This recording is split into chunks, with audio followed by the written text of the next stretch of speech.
and Chuck the Freak on Instagram at Dave and Chuck the Freak.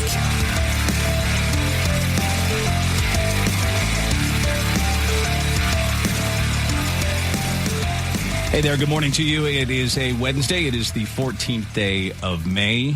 And thanks for being with us here on Dave and Chuck the Freak. Before we get started on the show this morning, just a little update here. We had a meeting after the show yesterday, and Andy told us that he wanted to step away from the show for a while. And so that's what he's doing. And he's got some stuff he needs to figure out. And, of course, we just wish him all the best. Yep. And hope that things work out for him. That's really all we can say. Yep.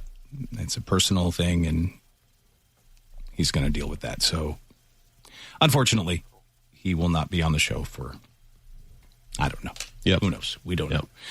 But, you guys, always, we keep you in the loop as much as we can, and we wanted to give you an update, not just let him go off the show and not say anything about it. So, there you go. Unfortunately, that was our day yesterday. It was not the best.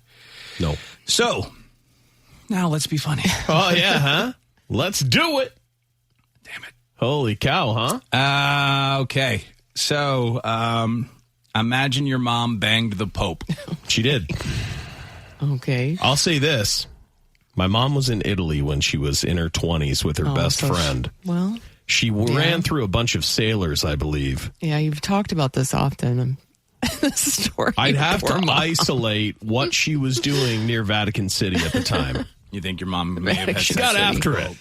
There's a lot of nuns around there, and priests. It's crazy to say that so casually. It is. My mom crazy, ran through right? a bunch of sailors. Ran through.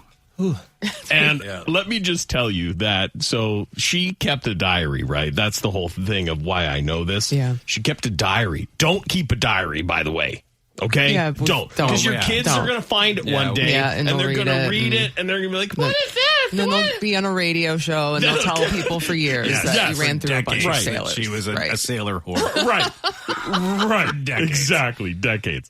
So I would say that there's one line in it about her and her best friend, and they met a couple sailors, and they named their names. That's all that's in there. I have turned that with my mother into she banged every sailor in the whole port. And she knows about this. And she knows about this. She thinks it's funny. I'm her son. Exactly. I'm her sense son. Of humor, you know? Sarah, yeah. And so, yeah.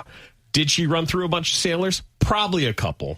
Let's be honest. I don't know. You're young. Yeah. You fly over there. Sure. Dun, dun, dun, dun, dun. Who knows? But I cannot verify any Pope action. If you were young and went to Italy, you'd run through a bunch of sailors too, Chuck. I'd have sailors all around. Still might. Yeah, I still might. Never say never. I still might. Yeah, you get it. I haven't been to Italy. You want to bang. Who knows? I heard it's just it's wild there. Yeah. Yeah. So, anyways, this couple here, well, not couple, but the family, they were waiting anxiously to find out who the new pope would be. They were especially invested because their mom was with the Pope years and years ago. Hold on. Really? And I thought, like, one of the things about the Pope, like, I thought, like, to become a priest and everything, you, like, gave... You didn't do any of that stuff. Yeah, but can't you just right? then make that declaration like That I'm 22 and I realize I want... He was involved in the church. I don't know. I don't know. See, I don't know what I don't know what the deal on that was. I guess because I was in the Roman Catholic Church and I was an altar boy, and there, believe it or not, this guy, there was a time where I was like, this priest stuff seems like a no-brainer. Why wouldn't you want to be a priest? And then, okay, so maybe they're not saying they had sex. I just assumed they call it a situationship. Okay. What does that mean? I don't know. I mean, to me, a situationship would be like a friends with benefits. This is what happens when you get an American pope, right? Yeah, exactly. All this starts to come out. It's like, I had sex with the pope. So this is... no one said that about any of the other ones. No. It's the daughter, son, and mom all FaceTiming each other, waiting for the Pope announcement, and then they realize it's Bob, who the mom has been with in some way. That's amazing. Here's how it played out. It's Bob. It's Bob Primos. It's literally Bob Primos. Yes. It's literally Bob. Mom's situationship is the Pope of the Catholic Church. Oh my God. My mom hooked up with the Pope. My mom hooked up with the Pope. My mom hooked up with the Pope. I mean, that's pretty clear to me. Hooked up means hooked up. Yeah. When she was 19, so he'd have to be around the same age, I would assume. And I do think it's just something you can just decide. I am celibate now. Yeah, I'm not doing that. This is a choice I made. Yeah, like now. you take a vow. Right, You've taken a vow of celibacy. So. You could be the Pope. Can I tell you? I've been the Pope for about 3 years. I have been the Pope. Pope Chuck. No problems here. I could be a Pope right now. No big deal. Not a big deal. That power is you not can throw meant them for all you. at me. No thanks. That'd be too much. I'm for good. You. I've had enough. But that's wild that your mom banged the Pope. Yeah. It's a weird time. The in reactions every seem way. legitimate, too. They don't seem like they were seem anxiously awaiting. Okay, hold on. I think it's actually great news that the Pope has had sex. Banged that blonde lady. Yeah. I agree That with is you. fantastic. Right. like Because it rules out other possibilities. Rules out other stuff. It sure And does. other he's the interests. Pope. I know, but I mean, like, But listen. still, You don't want that happens. to I think two out of 4 priests I've known in my life had to get moved, if you know what I Yeah, I mean. know. Yeah. So it's just... But not all of them are bad, so. No, not all of them How are do you bad. feel as a lady, you bang the Pope and then he goes celibate? Like you, That could be a good joke. Well, think about this. That's turned him hilarious. celibate. She's the best I've ever had. I don't need another one. Oh, yeah, I guess you could go that way, too. You could go either way. Yeah, that's it. I mean, I never thought of looking at it that way because unfortunately in my life, I have been with people and then they have decided I now play for the other side. Yeah, you've turned ladies lesbian. Yeah. And maybe now I need to think about it where it's like, well, they had... It was the best guy they could ever have. All that men could give them. I'm surprised that's not the way you thought about It's it not. until It's now. impossible to have the skill set of mine and realize and think you're killing it. So, I mean, it's funny because I was talking with my mom the other day. They were always concerned about, my overinflated ego. Yeah. And we've all all been concerned. But I've about always said, listen, yes, there's this ego thing that I have. A lot of it is probably like a projection thing. I'm like, there's no way I can be as bad as anyone could ever think and feel this bad about myself as a sexual being. You know what I mean? Yeah. Like it is hell. Yeah. If I had a giant dong and was like a lady killer or whatever, there would be big problems. Things would be really, really bad. But luckily, Heavenly Father up there took care of that. Yeah. Gave you a tiny dong. That's what he did. Minimal sexual skills. Yes. Thank you, Lord. Thank you, Pope. Let him know. So in case you're just joining us, this family found out as they announced the Pope that their mom had banged the Pope. That is incredible. It's Bob Primos. It's literally Bob Primos. Yes. It's literally Bob. Mom Bob. Situationship is the Pope of the Catholic Church. Oh my God. My mom hooked up with the Pope. I mean, that is insane. I love it, though. I love it. It's great news, guys. It is great news. That's some of the best news out of the Pope world. To me, it makes him more normal. He's just more of like a normal guy, right? Mm-hmm. He's the Pope, but he's a Chicago guy who loves the Sox. Who's he's a White chicks. Sox fan. right. He's so relatable. Obviously for the underdog. It does make me feel better about him. Yeah. Oh, my God. That is hilarious. I mean, okay, so truthfully, how much is she going to make off this? Because wouldn't you want to hear the whole story? Oh, my goodness, Wouldn't you want to hear the whole story? The mom. Maybe My she'll be a lady situation. I don't and think not. she won't. Maybe she'll be a lady and not. Can't share write the about detail. the Pope. All his brothers, though, are on the news every day still. I know. Talking I know. about how he used to steal from them and all. I'm like, don't tell the Pope secrets. I thought I heard the one brother in Florida was going to tone it down a bit. I just read that this morning. Really? He was like, I'm going to take it down a little bit. Yeah, probably. I'm sure the Catholic from the Vatican. Yeah, exactly. Vatican's like, shut up. away. Yeah, a couple of cardinals showed up on his front step. Oh no. I don't know. I love hearing this kind of stuff because, like you said, he's just a normal. I can't remember if he's the oldest brother or whatever he is, but that means, if you're an older brother, wherever the youngest. you're the youngest. Yeah. So you've gone through it. You're the youngest. You're the Jason of a family. Right.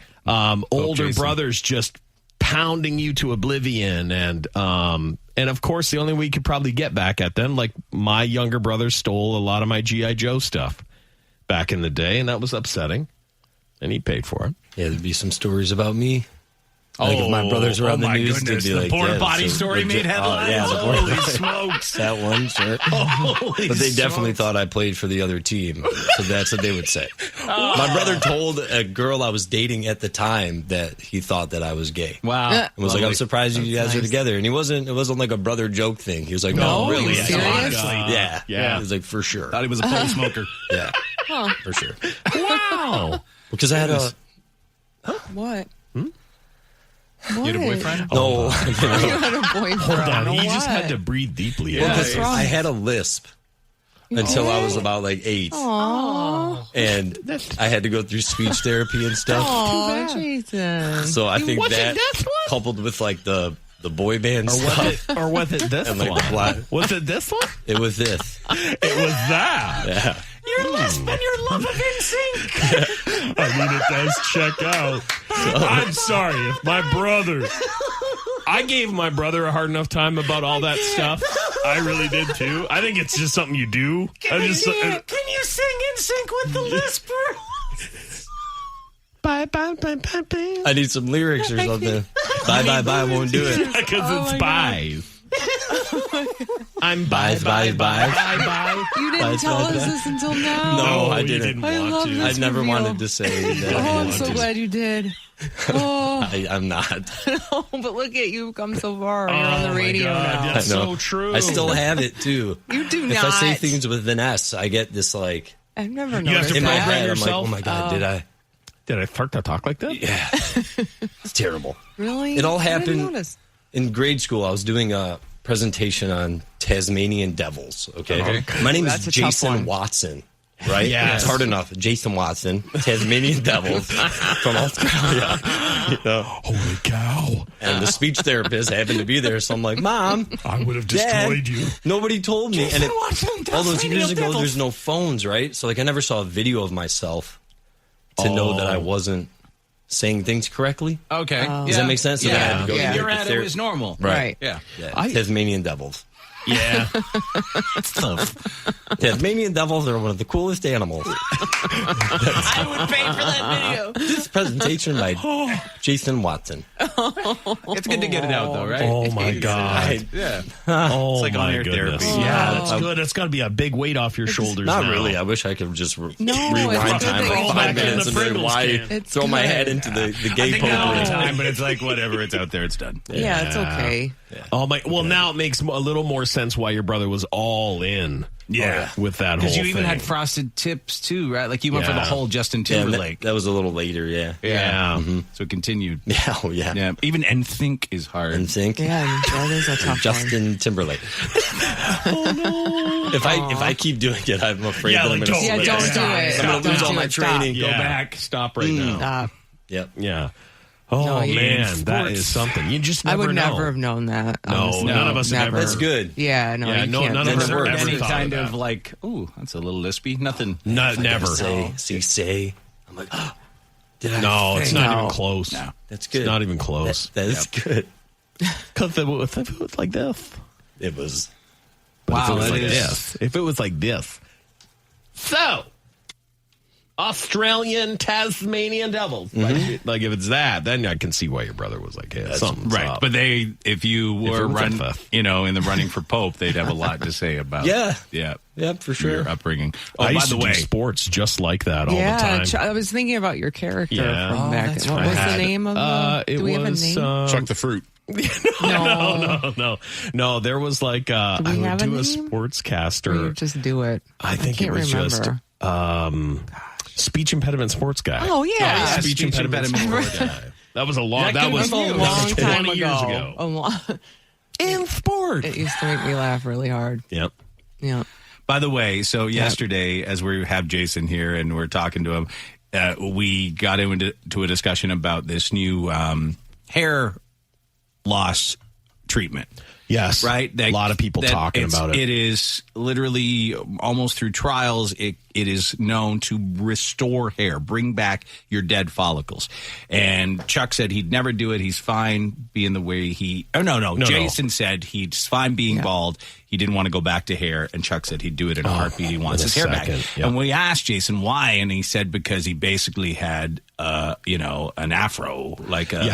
I had long hair. Yeah. Yeah, it was really curly, long wavy hair. Which I said a ginger fro, and he denied it and sent me a picture. But looking at the picture, just cemented the fact that he sent a picture? Yeah, but it's not. I'm not Lisa, ginger. Look at Lisa. Look at the picture. Okay, you ready for this? I just said it today. Had You just big hair. I know it was really long. It was Yeah. Watch this. Here it is coming at you.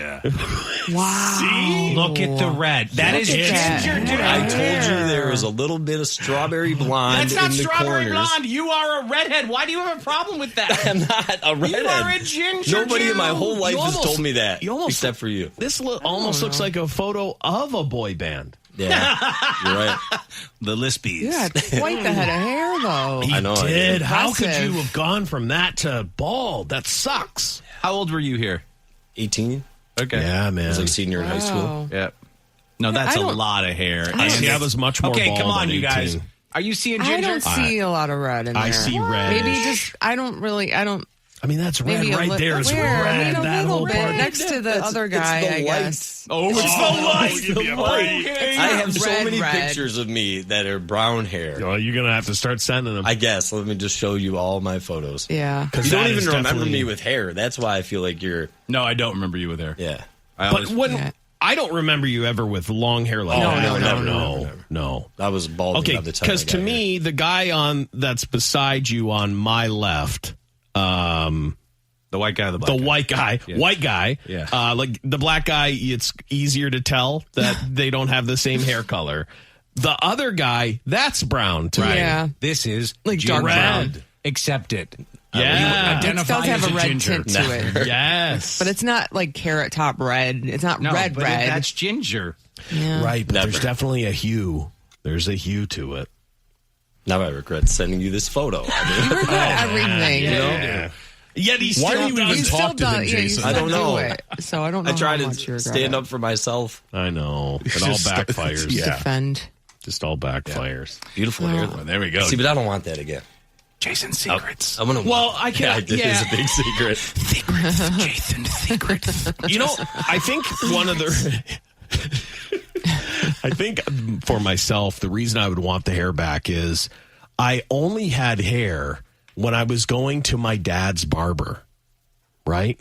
That is the last time I had hair. So I've never been able to have like a cool hairstyle really in my life. The only time my hair got, I guess, a little cool is when I grew it out during the grunge era. You had it long. I had it long. I've seen You had it long photos of when I- that. Yes. When we Right? met, you Have had you it seen long. photos, Jason, of him with long hair? I don't know. I don't think so. He's like chubby Jesus. Yeah, like chubby Jesus. Maybe Or if you posted like them, then fat, probably have seen them. like a fat Charlie Manson. That's Fat awesome. Manson. Yeah. Bring it back. And I will. I promise you I will. I mean, it'll be, you guys will be like, oh, God, he shouldn't do that. And I'll be like, I know, but I'm doing it. Yeah, Fat Manson and Lispy Jason. What a show. That's a whole different show. Now, I'll tell you, I can remember when my hair was around what Jason's was in that photo. There's nothing you can do. It's just a super bad look on any man until it grows past that and you get a little bit more length on it and then you're okay. But, you know, like, and I even think his is long enough to be okay, you know? Did you have wavy. short hair It's with curly. with the waves? And was it Like it- short ever? Yeah, but Like it the wasn't curls would super start- wave. Yeah, just Oh, like the okay. colics and all Yeah. that stuff. Yeah. So then I'd either shave it or try to be like my buddies and grow it. Because mine was like basically straight with the little waves, almost the way my beard does it now, where it grows to a certain length and then starts getting wavy and weird. that's the way my hair was too, but not curly like that. But then you went through this weird phase where you dyed it all sorts of weird colors too. Yes. Remember that? Yeah. Oh yeah. You came in with like red, not ginger red, like red. Really red? No, like the color, really? like All the of color it? of our logo. Yes. All of your hair My whole was hair red would like be that? red, and then it would be blue like 2 weeks later. Like, that was the I time didn't that I know thought that. for sure he was Yeah, gay. and I was in short shorts and like combat boots. You're Yeah. figuring and it an out. insane- I'm like that nice shirt. gay guy Chuck. Yeah. You'd say that. Oh, of course he would. And like people would be like, He that guy's not- rollerbladed to work Yeah, one they're day like, that in his guy's not short gay. shorts with red hair. Yeah. Oh my God. No, that guy's not gay. Oh, gay. Oh, Yeah, gay. okay. You Sure see, he's not. Let me roll back the security video here, then pull it into work today. Yeah, my shorts were cut off jeans and so incredibly unbelievably short. super. White t-shirts. I would never share with you guys any old photos of me in high man, school. you You did would love it. before. You I was die. gonna No, say. high school? No, you was it- never did. No. I never did. No, I don't think so. never We've will. seen kid stuff. Maybe, yeah, kid stuff, no problem. High school?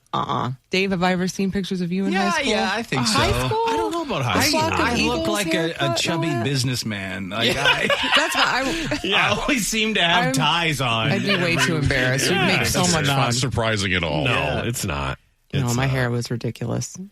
No, man, there was like 3 years of high school where it was like all I had was my unibrow and a dad haircut, like real bad, like just like no chance, like no chance a lady would ever be like, that guy's hot, no chance.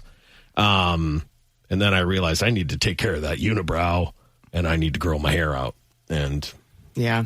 things turned around. Oh, and I also got a goatee. That also helped. I just realized I needed to tame it down. It was that, everything was up. Big. It was big. It was a lot. Well, It was a lot. That was the thing, though. Everybody That so did. was stupid. the time. It was such a bad time. big hair. Bad time big, in fashion. Bad poofed time out. in hair. Every once in a while, like I'll be scrolling through my social media and I'll get to a video where it's like high school, 1994. Yep. And it's just like Everyone looks the same. 10 minutes Yeah. of just random videos from then. And I'm like, oh my God, like, holy cow. Yeah. It makes me feel better. My family still shames me a bit about it. though. Oh, yeah. That's what Well, families know. do. Why do they know. do They that? saw it. Like, remember when you had hair like that? Shut up. I remember my sister. And people are asking, is this the time when you had a stalker? Is this Oh, when this yeah. photo is This is after. after? Yeah, Oh, it was this when is you were after. younger, right? Yeah. Yeah. I realized I hadn't shared it yet to the YouTube people, so now I had to do that.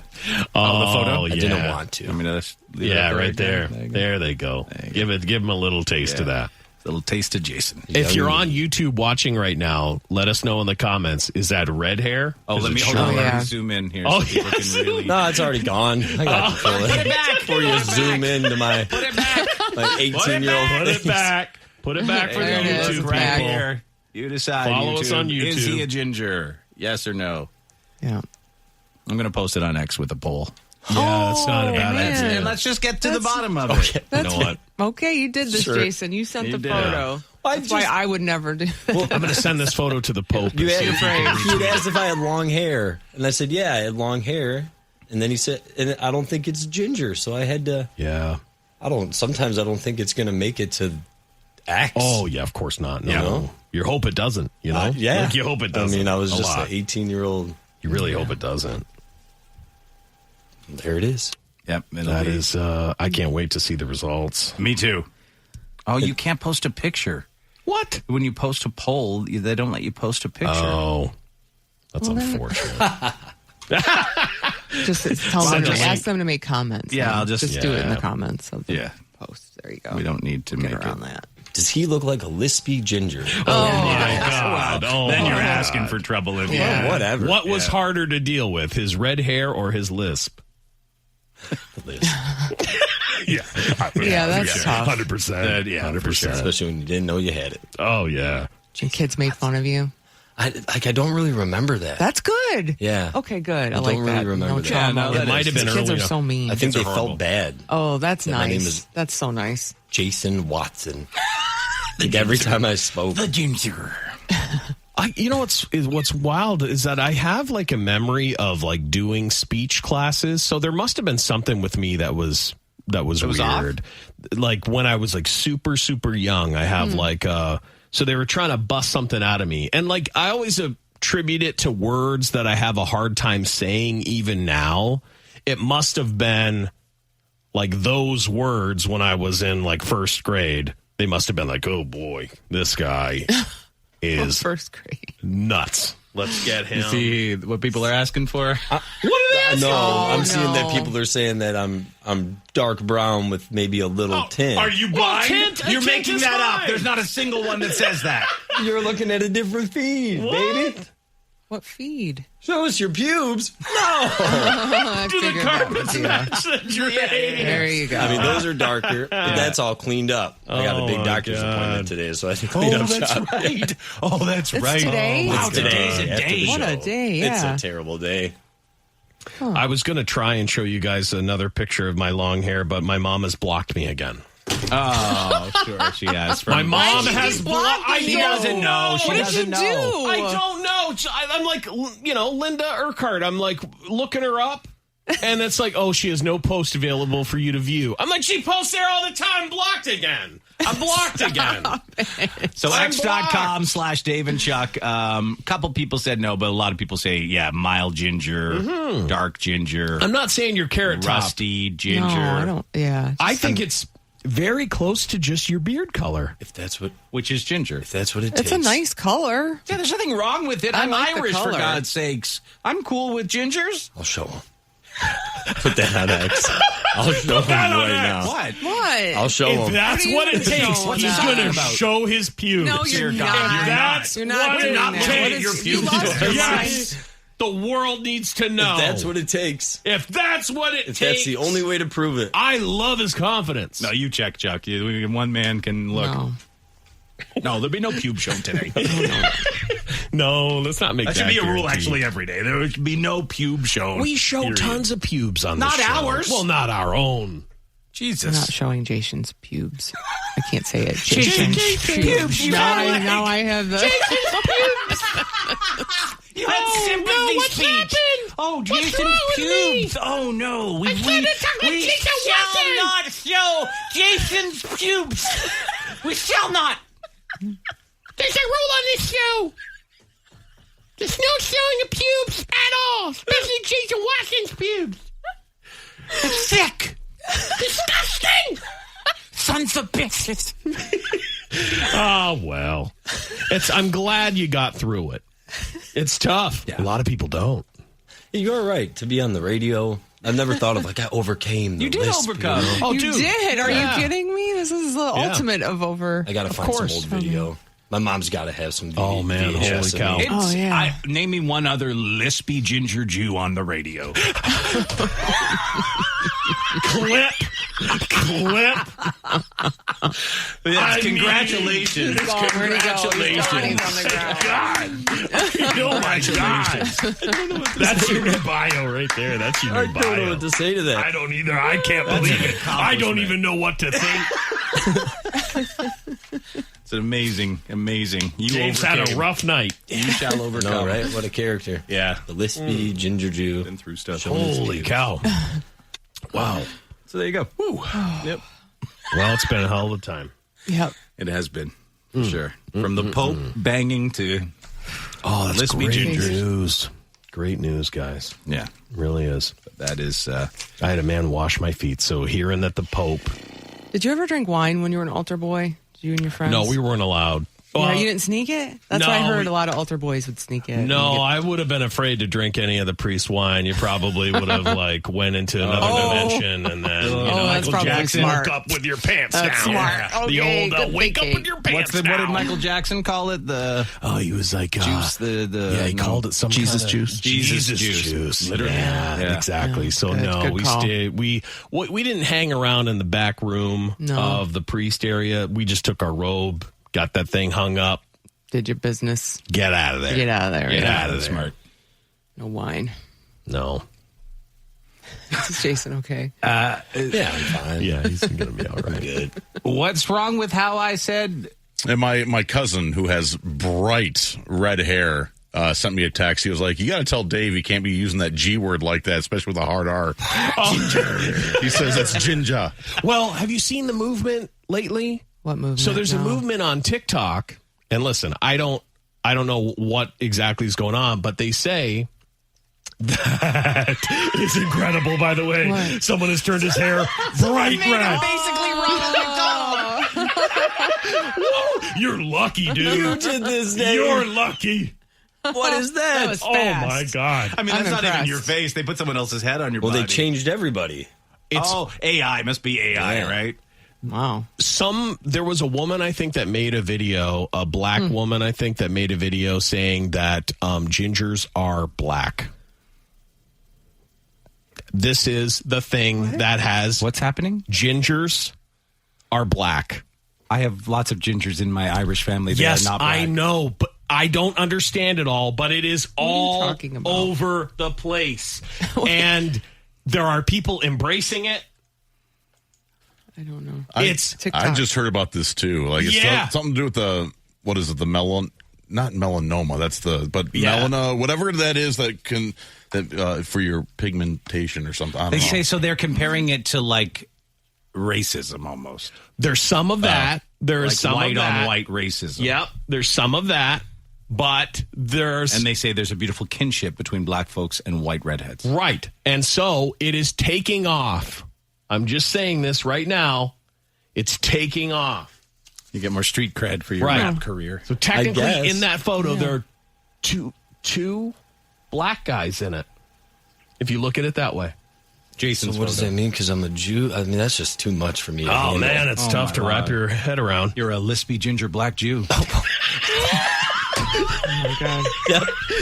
I've always felt that way. Hey, listen. You can't control what's going on the internet, but that is one of the things right now that is it is trending on the internet, and it's funny to see guys who I believe were much like Jason in high school and were loving rap and all that stuff, and now they are just Yeah, there's Embracing a white it. ginger with a black girl, and they say, what a beautiful black couple. yeah, It is. It's a That wild is- thing. It is a wild thing going Quite a on. theory. You can Yeah. just Google it. You can read it. for Yeah, yourself. I mean, do your own research. You Yeah. know, we're not experts. no, we're not. I just know what's going on, and it is funny as hell. Well, there you go. Been through a lot already, and it's real early. It's really early. I'm sweating already for this. I'm sweating, guys. All right, coming up. Going to get to our first check of the news. How did an elderly couple take to the skies in their car? What is the reverse gas station shooting that just happened in Detroit? And how did things get out of control at a funeral? Let's get to that. Checking in with the morning report. I'm Dave Hunter. It is time now for a check of the news. Get off the streets! Old people are driving! Buckle up for a ride aboard the Symphony of Destruction. No one can really figure out how this old couple did this, but they went airborne in a cul-de-sac Gun it. Tough. Round and round we go. and landed on top of someone's Jeep in their driveway. Well, they must have been going so fast. I live on a cul-de-sac, and I feel like I'm safe from this. yeah, I guess you'd not. think. It all depends who's driving by, Lisa. Yeah. You hope it's not these people. This elderly couple went airborne and crashed into an SUV in a driveway. And here's the story on this from ABC 7 in San Francisco. We begin now with that incredible scene in Dublin. Take a look. A car being driven by an elderly person apparently goes airborne after crashing into an SUV in a driveway. All of this was on Bay Laurel Court, where you can see the silver car on top of that black SUV with the front end wedged into the garage door. The homeowner tells us he heard a loud boom but doesn't know how that car ended up on top of his son's Jeep. He put it in Pretty park. shocking, especially living in the cul-de-sac. It's very shocking, yes. I don't know. I think he stepped on the gas instead of the brake. I'm going to call my insurance and his insurance, and we'll take it from there. He says the car window had to be broken to get the couple out of the suspended car. They were taken away in an ambulance for evaluation. What's that old couple thinking as they're flying through the air? I don't even know if you can comprehend it. know. Like if you're old enough. Like I don't even know if you could comprehend it. Because, look, there's no damage to the back of that Jeep. They were airborne before they landed there. It almost looks like they took a tree out. Yeah. And maybe the tree propelled them. They launched themselves up the tree and then landed down with the tree. The tree looks like it's in the garage as well. You come out to your driveway, Chuck. I'm not as calm as that guy. No, I'm not as calm as that guy. There's a senior on top of your Jeep. I'm pretty upset because because we do this show, I have a little bit of anger in the same way that I have anger towards cyclists. And I know that it's not right. It's not normal. I have some anger about a senior who decides I'm good. I'm just going to keep driving. I want to keep driving. I get that upsets me. You know, I want to make sure the senior was okay. Well, I know he's okay because he put the car in park. When they showed the interior of the car, I said, oh boy, I'm in a garage on top of a car. Put it in park. He put it in park. So he's fine. They just had to pluck him out of there. Airbags deployed. Yeah, Hope his elderly wife was okay. I mean, that sucks because you call the insurance company and they're like, oh, you got in an accident? And like, yeah. How's your car? Not good. You hit another car? Yeah, I did. You hit a home? Yeah, I did. Yeah, I've destroyed a home there for sure. I destroyed a home too. It's not what you want to walk out to. No. All right. In most places in the country, when there's a shooting at a gas station, it's a customer. Not always here. In Detroit, gas station clerks will just shoot you right up sometimes. Oh, yeah. It's happened a couple of times now. The latest at a Detroit Valero gas station when the clerk opened fire. Now that gas station has been shut down. Here's the story from Fox 2 News. Pointed a firearm, shot at a customer here inside this location. The gas station clerk in his 20s allegedly pulled the trigger of his 12-gauge shotgun from behind bulletproof glass aimed right at a customer. The clerk's life was not in danger in any way. He was behind the protection of bulletproof glass when he did it. So, again, these actions reprehensible, and we're not going to tolerate that. That shotgun shell penetrated the glass, hurling shards onto the customer in his 30s. It does not appear he was hit with the shotgun shell, but was injured by the glass. It happened Monday night at this Valero gas station at the corner of Conant and McNichols on Detroit's east side. This is not okay, and anyone that makes a decision to do this, we will shut you down. Promise kept. Assistant Chief Franklin Hayes and his crew at DPD, plus representatives from the city of Detroit, shut down the place indefinitely. It used to be a green light location, too. They'll use the good security footage for evidence in this case, but that partnership is severed. In no way, shape, form, or fashion do we want them to be a part of our green light partnership. So in addition to this closure, they are absolutely kicked out of the program. We don't want their business. This tale of clerk on customer violence is not unfamiliar. Assistant Chief leaves business owners with this. If this happens again, they will see me. Well, now this all goes to court. The owner of the gas station will have to seek legal avenues to open back up, which we know costs money, time. So this is definitely a slap on the wrist. And I think that Detroit police, they're setting the tone early in the summer. We know they get busy as it gets warmer, and they just want to kind of prevent this from happening again. It just sucks because, the guy who owns that gas station, he's trying to find someone that will work at that location at night. Yeah. And that's tough to find. Then he says, here's a 12-gauge shotgun, and we hope nothing happens to you. There's bulletproof glass, and good luck with everything. And you might not find the most stable person to do that. And then now my gas station is shut down because that's the only person that I could find, So, yeah, that is an interesting situation to be in. Just, did they really get into? Did I miss why it happened? Like they didn't really say anything about it. No, they didn't say anything about it. Didn't explain a reason. I'm like, there literally is there's no way I think you would have been able to shoot somebody. Like it's almost like you shot for no reason at all. You're inside of a bulletproof glass box. Like just weird. Weird. All right, we have seen our share of violence lately. People just have rage everywhere. The one place you'd think people would keep it together is at a funeral. Not so much. No. A fight at a funeral in Connecticut ended in a shooting. Oh, God. Here's that story now. Take a listen. Something has to give. Something has to give. Curtis was about to enter the Gospel Lighthouse Church for a funeral service when the church suddenly became a crime scene. Police say there were about 150 people inside the church when all of a sudden shots were fired. And then there was panic. People started to run out, but the violence spilled into the street. More gunshots were fired outside. Police found bullet casings all over the sidewalk. No place is off limits.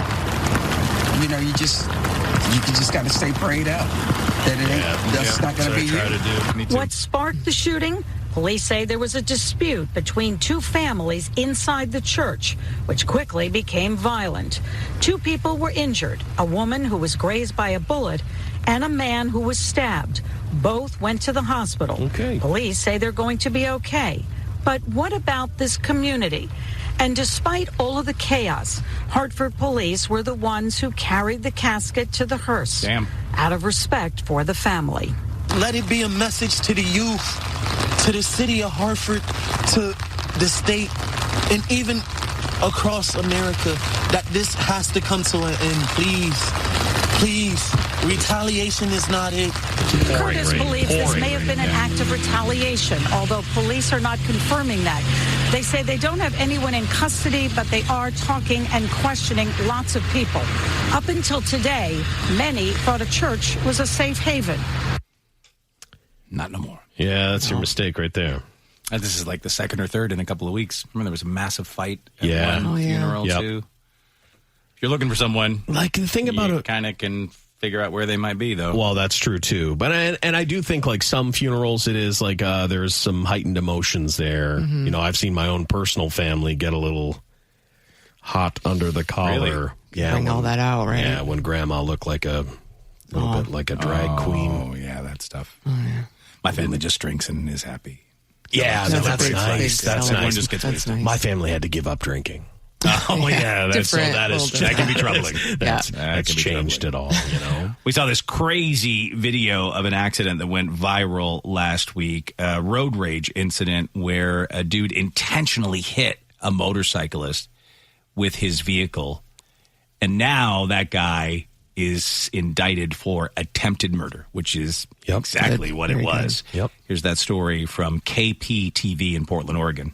He was grinning right before he jerked his wheel. That's Corey Medeiros describing the moment before he was thrown off of Highway 26 on May 5th, hit by another driver who police say is Samir Pizzado Filo. He now faces an attempted murder charge. Take a look at this dash cam footage. In a victim impact statement, Medeiros told a Washington County courtroom the man who hit him made direct eye contact before, quote, deliberately jerking the wheel and running him off the road. He says he truly believes the driver meant to end his life. Pizzado Filo was indicted on the attempted murder charge as well as first and second degree assault, unlawful use of a weapon, felony hit and run, and reckless driving charges. His lawyer says there are 2 sides to this story. By other witness accounts, both of them were going at high rates of speed and both of them were weaving in and out of traffic. The motorcycle community, however, says riders are targets too often. We are outraged as a whole.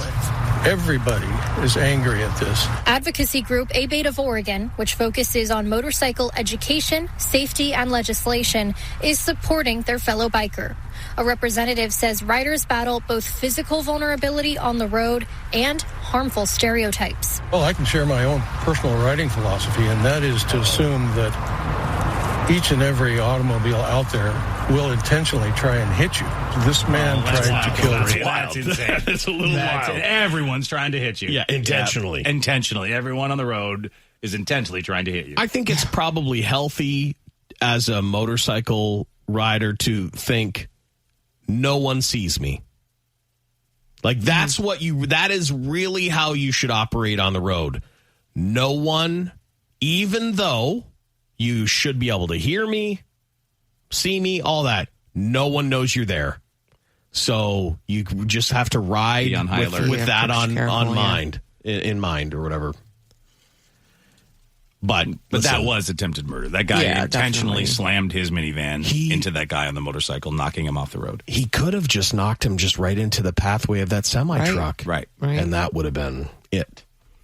Well, this had to be a pretty scary moment. A UPS driver pulled up to a house to make a delivery, and I believe when the mom came outside to get the package, or the caregiver, the kids were then locked inside the house. The door must auto-lock. Yeah. Here's what the UPS driver said when the cop showed up. Hey.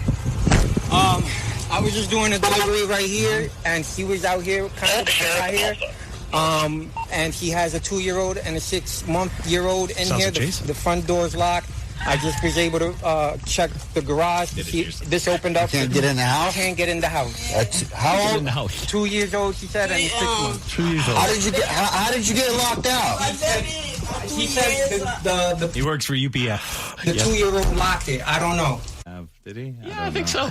I think so. Oh, come on, UPS, man. You had to swear. He did. Yeah, there was a 2-year-old and 6-month-old locked in the house.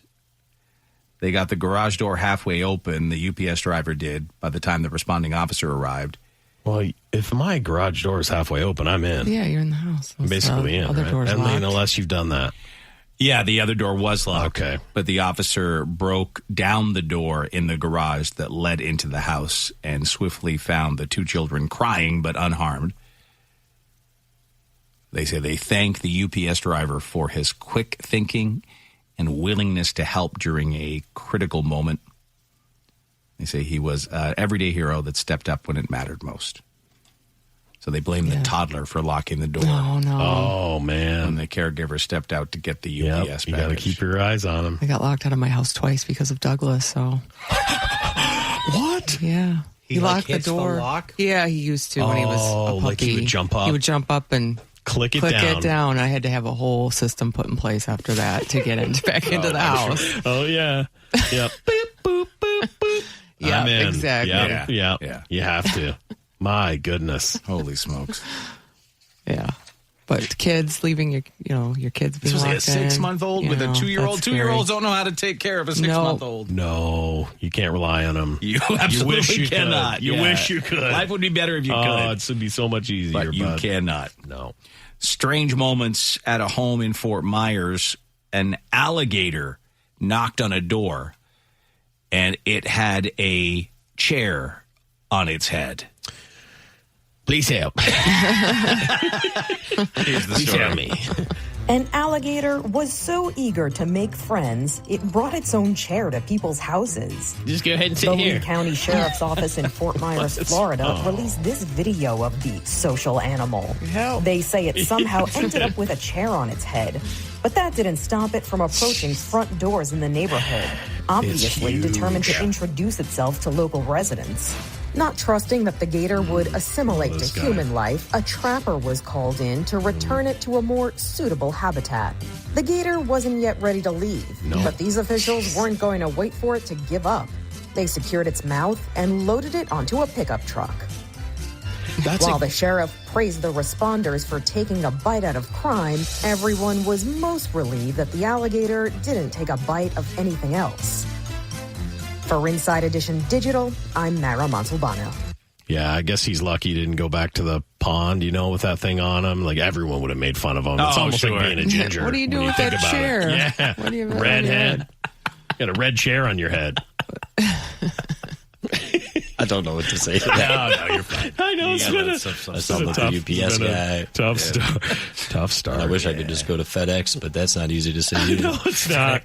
No. USPS, that's not easy. No. DHL. You'd have to. Yeah. There you go. You would have to move. Those H's can be tough too, though. I guess you're right. Chuck, another thing for Stella to order. Family Dollar is going to be available on Uber Eats. No. There goes all your money. No. Well, in $1 at a time. But yes. There goes. Yes. Slowly. So much. Those who enjoy shopping at Family Dollar but aren't able or willing to make the trip can soon use the Uber Eats platform to get their discounted goods After shifts in ownership and store closures, Family Dollar is switching how they do things. They've added Uber Eats as part of their future marketing strategy. So I wonder if you can buy anything off of there, though. I think you can, because the apps right now, you can send someone to CVS to get you stuff, or I'm sure whatever you want. I saw this pharmacist guy who was sort of talking about different drugs inside of like what drugs are like a ripoff and what ones really work well and blah, blah, blah. And one of them, I'm not going to say which one because I'm not going to spread anything or whatever, but he was like, one of these types, he was like, just go get it at a dollar store. He was like, the stuff at the dollar store will work just as good as this stuff. Just go get it there. And I was like, wow, that's interesting. And I wondered if you could just buy medicine or anything. Maybe they wouldn't let you do that. Like over the counter? Yeah, like over the counter stuff. Yeah, I think you can. Sure. Okay. Yeah, like if you have diarrhea and you want some medicine delivered to you, you can do that. Yeah, I've had it done before. Okay. Yeah, no, I just wondered what the legality of like a DoorDash or probably nothing prescription, but the pharmacies themselves will. Yeah, they'll do that. Sometimes they'll do that. Oh yeah, of course they will. And you will. Yeah, you're gonna give it to me. Yeah, for sure. Yeah, and then imagine being with the same person for 70 years. It's a long time. I mean, you must. 70. Long time. You must get along. A couple in Australia just celebrating their 70th marriage anniversary. Here's that from 7 News. Love is in the air. Some people spend a lifetime searching for a love like this. Trevor and Pat Lever have plenty to cheer about, celebrating their 70th year married. My love is so strong. You should just turn the music off, don't you? I can't please go as much as possible. And if I can't even hear that. Right in the first case, on base one. But you don't often get it right on base one. Delete that. Hitched in 1955, aged 26 and 19. To them, it feels like yesterday. I can remember walking down the aisle thinking, oh, God, I've done it now. Their secret to longevity, time apart when they needed it. Time apart. For 2 days or 3 days. And we've done that for a long, long period. They go away for 2 days or 3 days. There you go. That's and it. they've done that for a long, That's period. how you make it last. Yeah. You know what? Time apart. I need to not see you for 3 days. Then That's how you do it. Fondness, or is that what it's saying? Absence makes the heart grow fonder. That's what it is. That was my first choice. And, I had several. It's like a Chuck's mom. Choices. Yeah. Whoa! Right out. I'm not right about that.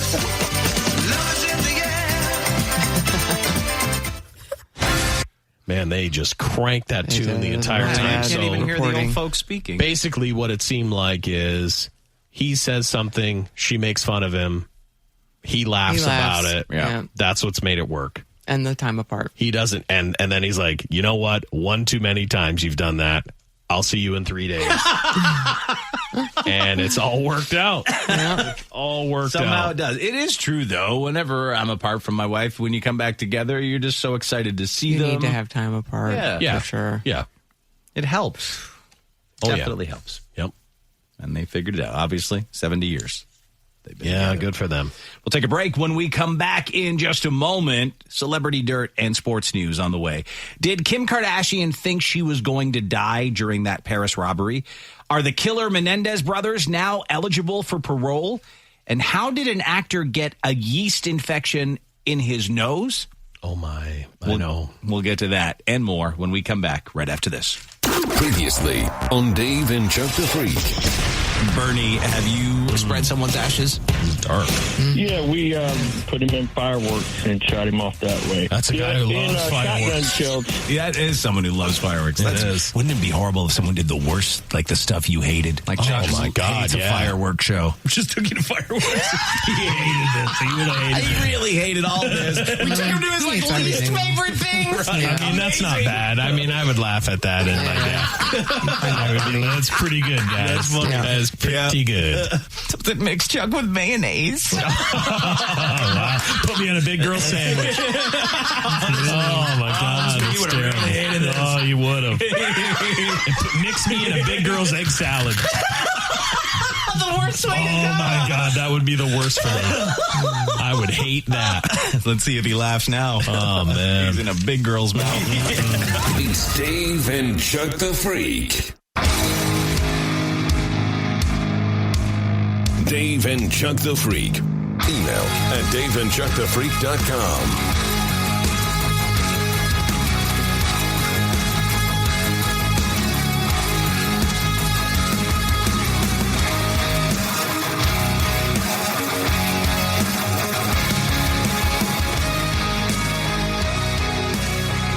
Hi there. It is Wednesday. It is the 14th day of May. And thanks for being with us here on Dave and Chuck the Freak. Just so people are aware, just letting you know that Andy Green has decided to step away from the show for a while. He is dealing with some personal things. And, of course, you know, there's not much we can do about that. We do wish him all the best. Yep. And we like to keep you guys in the loop as to what's going on. And that's pretty much all we can say about that for you right now. Coming up here on the show, we've got some celebrity dirt and sports news to get to. Did Kim Kardashian think she was going to die in a Paris robbery? Are the killer Menendez brothers now eligible for parole? And how did an actor get a yeast infection in his nose? That is all on the way. First, though, in sports news, we know him as the Chiefs-a-holic. Oh, this guy. His real name of this Chiefs superfan is Xavier Babudar, and he's going to be spending a lot of time in jail. Babudar was sentenced in Oklahoma to 32 years in prison, more than 2 years after authorities caught him fleeing from a bank robbery. He was stealing to fund his superfan addiction. And those charges... That's just for being a Chiefs fan. Get you 30 to life. Yeah, that can. I mean, if they catch you. Chiefs-a-holic is already serving a 17-and-a-half-year federal sentence for bank robbing from earlier cases. His new 32-year sentence is concurrent with his past 17-and-a-half-year sentence, meaning that he will serve the remaining 14-plus years of his second sentence after the first one ends. Wow. Bank robbery. Yeah, That's man. a bad one. Well, especially to dress like a wolf and go to a football game. Like, it's just the dumbest thing I've ever heard of my life. That's why.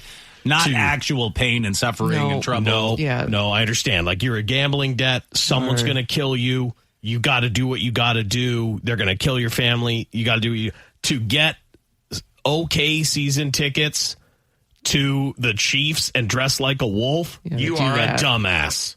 You're a dumbass.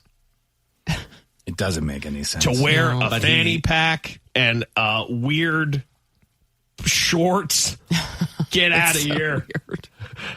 What a nutcase. Yeah. He's obviously. I mean, but he must have loved that attention so much. He did. I'm sure people were posing for pictures with him and, you know, maybe even getting his autograph. They were so excited. So was he paying to travel to follow them around? So that was not just the little outfit he had. It was the whole. Yeah, I mean, you got to rob banks to do all that. Yeah. I mean, you got no money coming in. Yeah, that'll cost you a lot. Yeah. The tickets alone are insane. Mm-hmm. Never mind traveling to everywhere they're going to be. So. It's like much easier to be like a weirdo that wants to dress like a wolf or whatever when your team's really bad because you can just get in whenever you want and, you know, it doesn't matter. The problem is when they start to get really good, then you got to start robbing banks and, you know, Brinks trucks. So most NFL fans and analysts were very surprised when the Cleveland Browns chose to trade back and draft Mason Graham at number 5 instead of taking Travis Hunter Jr. at number 2. It's far too early to make a final judgment on this, but it could prove to be one of the worst decisions in NHL history.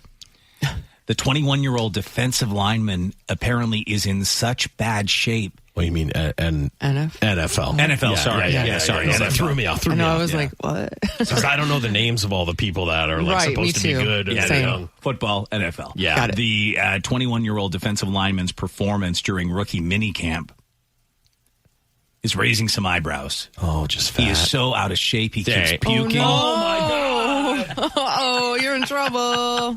It's NFL. They say he has looked completely exhausted while going through the motions. He'll be boy, okay. he's got to get some trading in. That's all right. He's a Michigan man right there. Yeah, he'll be fine. But He'll be okay. Yeah. He is a beast. But I mean, obviously, he took some time off and hit the couch. He's got some work to do for sure. Yeah, he does. Yeah, I mean, like in college, he was really good. But I will say this: so like coaching baseball, when we would come back, when everyone had their time off, and it would be like, all right, we're back. It's January. It's time for baseball. We would do these things where they would have to push sleds and like get in shape, start to get in shape. You could tell the football players could all do it. No problem. They had played football all off season. They're pushing the sleds. Yep. People like my son who played a little bit of tennis, they're pushing stuff and puking. Oh, no. Puking. It's a dead sign. Yeah. Like, you've been sitting around too much. Sitting around or... a bit, huh? But he'll be fine. He knows what to do. But that's just embarrassing to puke all over the place. Cleveland Browns head coach Kevin Stefanski, he says he blamed it on the cafeteria, not that the food was bad, that this guy ate too much. What? I mean, here's what he said. He did. He did. That was gross. I think he ate too much. I think the cooking in the kitchen was too good, so a few less wings next time. What did it say about Mason that, he gets sick and then I watched him rinsing out the helmet himself actually go down and work with Jock again. He also apologized to the offensive line because they were real close to it and almost standing in it. But he's fine. He's got the right mentality. Yeah, he'll be fine, but... Pre-practice wings. That's a bad choice. I know, that's He's horrible. making some bad choices here. You can't have wings before doing, extreme physical They're exertion. offering all this delicious food, See, this is and the that's thing. it. Like, I've watched a few of the things from the Lions rookie minicamp, and most of the interviews, it's all the same. The guys are like, I'm super excited to be here, and then finally it goes to... And the food that we're able to have. Spoil them. They just are. It's the NFL. And they're not used to this. They're not used to how big time it is. And so, I mean, if there's chicken wings. Chuck, you couldn't stop yourself. It's, if I had Chuck would be puking all over the place. Chicken wings before the show. It would take your career down. That's why we don't have a breakfast buffet. Exactly. He'd be puking French toast up into the garbage can. No, but honestly, I think we all know why we don't have why we would never spring for breakfast. We'd all be huge. It'd be we're eating French toast again. We'd be happy, but then my God, sick. yeah. There was like chafing dishes in there just filled with food. We could just keep filling up. I wish we had a catering here. It'd be so nice. We'd be on my 1,000-pound show. You might be. I'd be happy. No, he's fine. He can eat it all. Yeah. I'd be good to go. Yeah, I'd be huge. Let's get some catering. No, dude. 6 a.m. wings. Oh, I'm in the bathroom throwing up to get radio in 2025. There's no such thing as show catering anymore. There used to be big time shows that would have catering. I got some zebra cakes yesterday. I think that's catering. That's catering. That's our little snack cart. 2025 catering. Zebra cake. Throw you the odd zebra cake. Yeah. $1.25. There were shows that had catering, that had like clothing allowances, car rides, like car service to and from. Where we first started, like they were one of the first.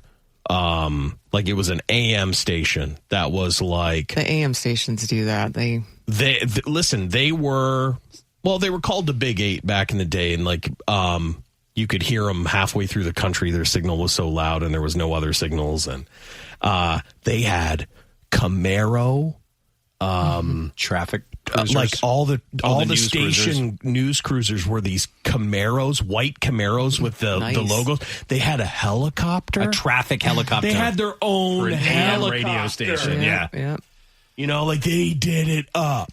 The big AM station in Detroit had that. Had a lot of stuff too. I mean, they had catering for their afternoon show. I know.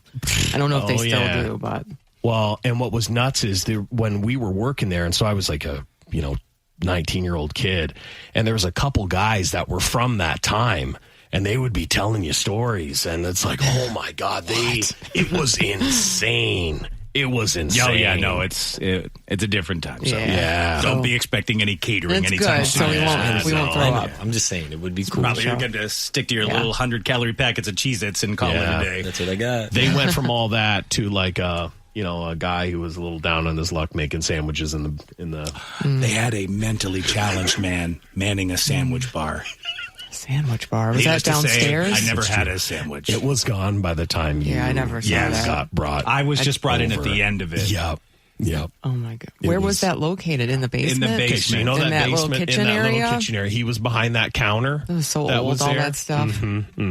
They went from high-end catering to a challenged man making who would make sandwiches. his own sandwiches. Oh, he could get one of those. What kind of sandwiches would he make? Did you ever look or see? I'm curious, what kind of bread or no, thank you. Meats? Pass. Did anyone take him up on it? Yes, they must have. They must have. Yeah. Well, because you also have to realize he was hired to do that. That was his still job. Radio. It was still radio, and you put food out at a radio station, and I believe that they were very affordable. I mean, it was a challenge man making So he'd wrap them up. Yeah, he'd buy a loaf of bread and some deli meat. No, it was like that. Yeah. It was like some peanut butter. He'd spread some peanut butter on something. No, we could do that ourselves. Yes. Yep. I think we were giving somebody a break, Yeah. It's like a work program or something. Yeah, something was going on there. But I'm just saying how the mighty have fallen. You know what I mean? Yes. More like that. Special sandwiches. Yeah. No, I'm good. Me too. I was I got my own. I'll bring my own. I'm going to go in here and play Atari. Yeah, that was a thing for a while. Yeah. Okay, so yesterday, Major League Baseball Commissioner Rob Manfred made a sweeping change regarding players who had been placed on the league's permanently ineligible list.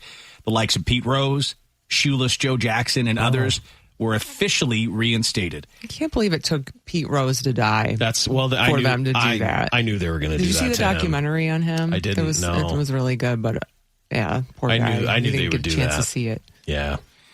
In his announcement, he stated that death ends the punishment of banishment for these players, as the players no longer represent a threat to the integrity of Major League Baseball. Now, this reinstatement doesn't guarantee a spot in the Hall of Fame.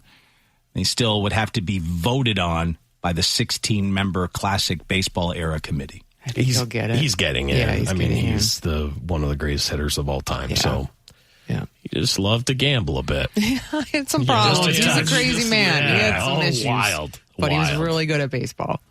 Tonight's NBA playoffs lineup features two games that could put an end to their respective series for both of them. I know Boston fans biting their fingernails this morning. They're done. As they get ready. Guys, you're done. They lost Jason Tatum for the whole... horrible. You won't see him until what? Next year. Achilles? 2 years from now. Yeah. Really? You think that long? Yeah, it's Achilles in the playoffs. Tough. You miss a whole year, so he's not going to play at all next season. So maybe he'll be ready by the very end, but do you bring him back for that? I don't know. The Knicks are in Boston to face the Celtics, with the Knicks leading 3-1. That game is 7 o'clock tonight, 7 o'clock Eastern. Yeah, then 9:30 Eastern, the Warriors are at the Timberwolves. The Timberwolves leading that series 3-1, so they could wrap that up as well. It just sucks when you get a huge injury like that. I mean, we didn't have I guess you can call Jaden Ivey was kind of a big injury, but Isaiah Stewart getting hurt in game 1, I think the Pistons beat the Knicks if he plays every single game. It's not even close. Yeah. And so, you lose the wrong guy, and then it just becomes very tough to win. Hockey fans can look forward to two games tonight, one of which could see a team advance to their conference finals. At 7 Eastern, the Panthers are at the Maple Leafs. That's tied 2-2, that series. And the Oilers are at the Golden Knights in Vegas. The Oilers lead that series 3-1. They could wrap it up tonight. The Breister is just freaking out about his Leafs. He's a big Leafs fan. Yeah. A lot of Leafs fans are. Yeah. Well, my dad's getting pretty old, right? And I think the last time they won, 67. When they won the Cup? Yeah. That's a long time ago. Which is crazy. Man. I don't think any Canadian team has won in decades. Yeah, I can't remember. Probably Montreal. It was 93. I just looked this up the other day. Oh, okay. Do you remember who it was? In 93? Was it the Canadians? Yeah, was it Montreal? I think it was. I would have assumed it was Montreal. Yeah. The Stanley Cup. Yeah, June 1993, Montreal Canadiens passed the Stanley Cup after beating the LA Kings. Yep. That's when Jurassic Park was released at the box office. Jeez. Just tells you how long ago that was. Oh, yeah, I remember that was high school time. So my family was divided. It was half Red Wings fans, my mom and me, and then my brother and my dad were Leaf fans. And so playoff hockey was just intense a war zone in our house. And one more bit of sports news here. It seems like they reboot this show every couple of years now, but American Gladiators is coming back again. Wow. To Amazon Prime. And The Miz has been tapped to host. He's great. I mean, he is great. He is hilarious in wrestling. He's a heel in wrestling. So I don't know how he'll be just like being sort of normal. I think that's a great choice. But I think he'll be fine. Really like when he was when he wasn't really wrestling, or I'm assuming he was like hurt and couldn't wrestle, he would do like these simulated talk show type of things in the ring. And so he can do it. He'll be fine. He'll be fine. This revamped version of the classic competition show will feature gladiators ranging from professional bodybuilders, Division I college athletes, professional CrossFit trainers, and fitness trainers. And as I said, The Miz will host. The old school version of this, and they had, it was like a bit of football, like some jousting stuff, and then like that cannon, that tennis ball cannon at the end that they would fire at people. That was just or something, the gauntlet. Right? That was just the coolest. As a kid, it was just the coolest. So I don't know if they'll do. To me, it should be bring it to like the old school. Like take it way back to the original. Or like some technology that's like that is like an amazing tennis Gatling gun, or I don't know. You better do something cool. Yeah, you make should. People watch. And as we move on to Celebrity Dirt, Kim Kardashian had her day in court yesterday testifying in that trial of her Paris robbery where they stole about $9 million worth of jewelry from her. Did she show up plain Jane? No. Jeweled out. Styled to the nines, wearing $7 million worth of jewelry. Yeah, just asking for trouble again. Just tempting them to try and steal it again. Here's how it went. These. NBC News has the story. Tonight, Kim Kardashian making an emotional appearance in a Paris court. Testifying for 5 hours against the gang accused of holding her at gunpoint, tying her up, and stealing nearly $10 million of her jewelry. I was sure that was when they were going to shoot, so I said a prayer, she told the court. I absolutely thought I was going to die. Kardashian describing the night in 2016 when robbers disguised as police burst into the luxury apartment where she was staying. A nightmare she'd relived before. And, he grabbed me and pulled me towards him, but I wasn't wearing anything underneath, so I was like, okay, this is like the time I'm going to get raped. Kardashian telling the court that her hands, mouth, and feet were tied with tape, and that after the robbers left, she hid in the bushes, fearing they could return.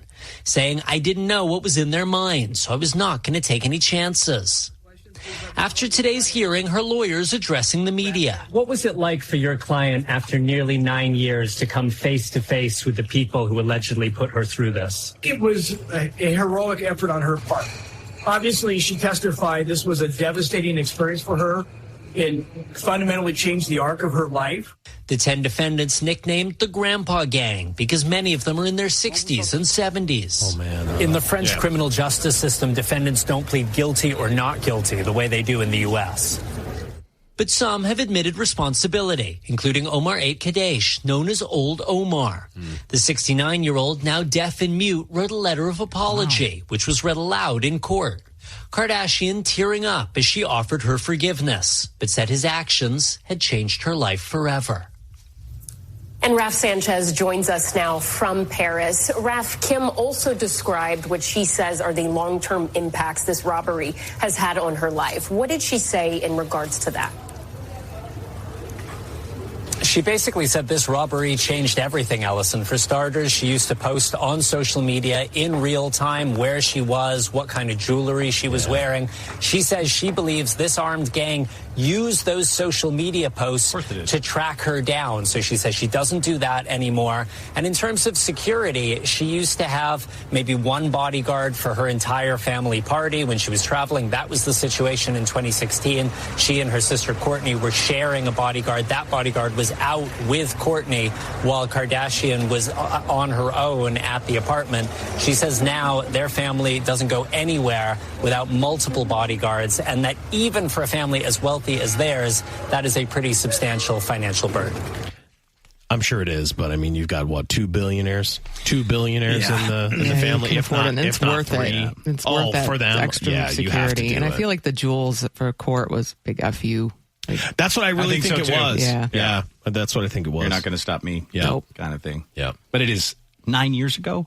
I know. I can't. Yeah. Where does time go? I know.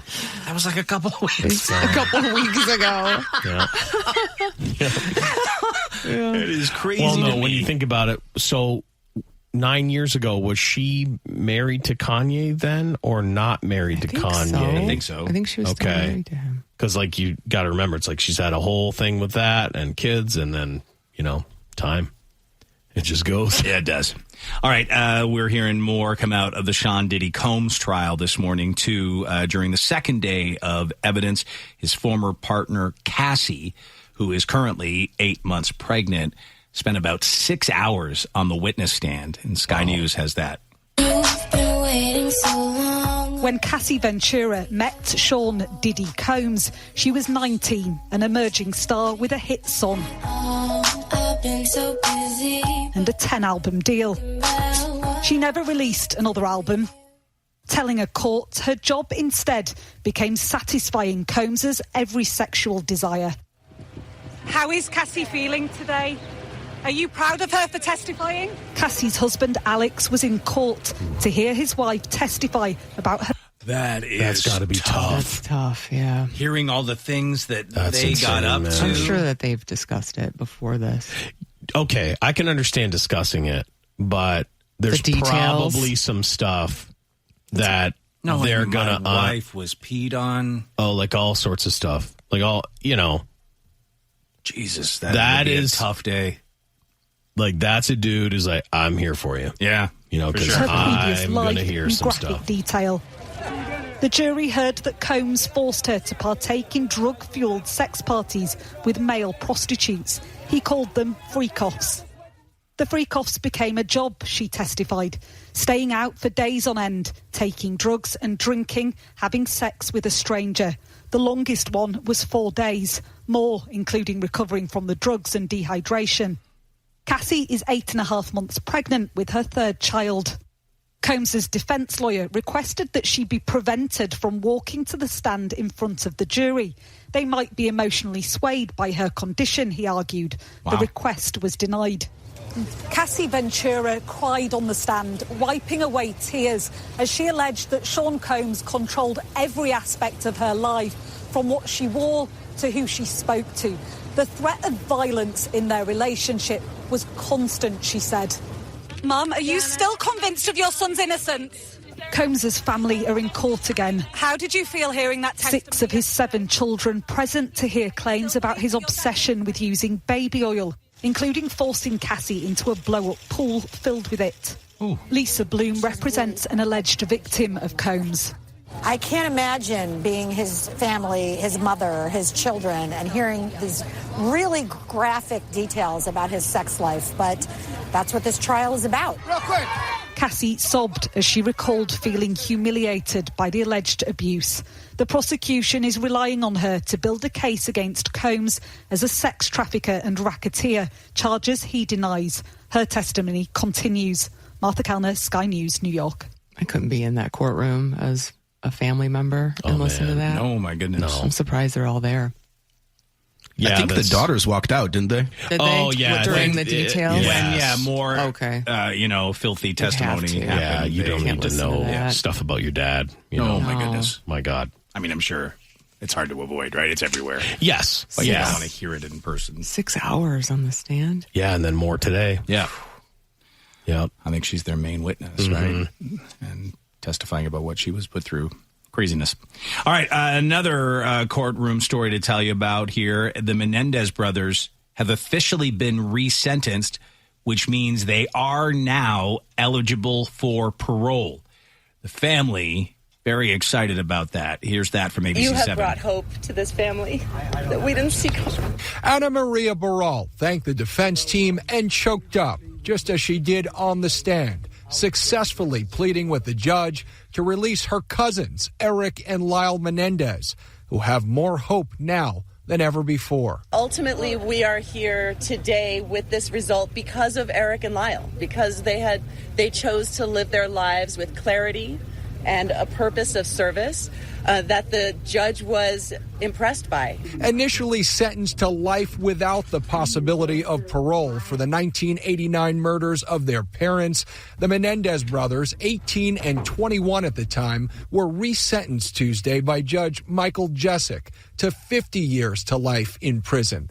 They've already done 35 and will now be eligible for parole. They are a real family, real people who have lived through unimaginable horrors.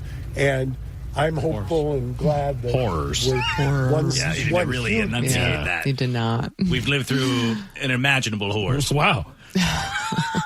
That's impressive. It is. Step closer to bringing the boys home. The subject of the Netflix drama Monsters, the Lyle and Eric Menendez story, defense lawyers argued that the brothers murdered their parents out of self-defense after years of sexual abuse by their father. But prosecutors said it was for a multi-million-dollar inheritance. Tuesday, Lyle told the court, "I killed my mom and dad. I make no excuses and also no justification." Eric also apologizing to his family, saying, "You do not deserve what I did to you, but you inspire me to do better." That was not the first time that I had heard them take full accountability for their actions, for the effect that it had on my life. A victory for the Menendez family, who fought for one. So, yeah, now they're eligible for parole. It doesn't mean they're going to get parole. Which means they're now eligible for parole. And honestly, I could see them being like, not right away. Yeah. No. You know, I can see him being like, not right away. Let's, maybe let some of the Netflix stuff die down completely. Need, right? Netflix documentary. I've got a couple different things I'm working on just in case, just in case. Yep. I want to have a really Check good the freak offs. Yeah. Oh my God. It's just me and a thing of baby oil. It's really gross. Sad. Super sad. Yeah. Really. He's in a pool, inflatable pool filled with baby oil too. Just pleasuring myself. But it's just oh my God, it's a terrible watch. Oily and greasy. It is. It's a good way to get me to throw up like Mason Graham on the field. Picture you floating around a baby oil pool. Ugh. Just pure puke. I just love the feeling. Speaking of Netflix documentaries, I don't know if you know much about the Liver King. Oh yeah, I know the Liver King. Okay, so I thought he was dying. Well, there's all sorts of stuff coming out in this new Netflix documentary about how everything that he built, this fitness empire, was all a scam. Yes, it was. And that basically he was just on steroids and wasn't telling anyone that. Here's a little bit of the trailer for this new Netflix doc. Liver is king! Liver King, Liver King, Liver King here. I've been working out for the last 35 years. The last 15 of those years, I've been living an ancestral lifestyle. Why eat vegetables when you can what? Eat testicles. Just bone broth, liver, and meat. That was disgusting, yet very ancestral. Business had been growing 12% a quarter, every quarter. We have videos with hundreds of millions of views. Primals! That felt like new levels of invincibility. Light it the fuck up! That kind of feeling is dangerous. I don't think anybody was ready for what was going to come out when you have all these eyeballs on you. People would come to me and say, bro, like, come on, he's on steroids. And I would say, no, man, he's not. Yet for the record, I've never taken steroids. We saw existing customers drop. The messenger has killed the message. 3 females, blood test results, and it is shocking to say the least. Did you mislead people? The Liver King.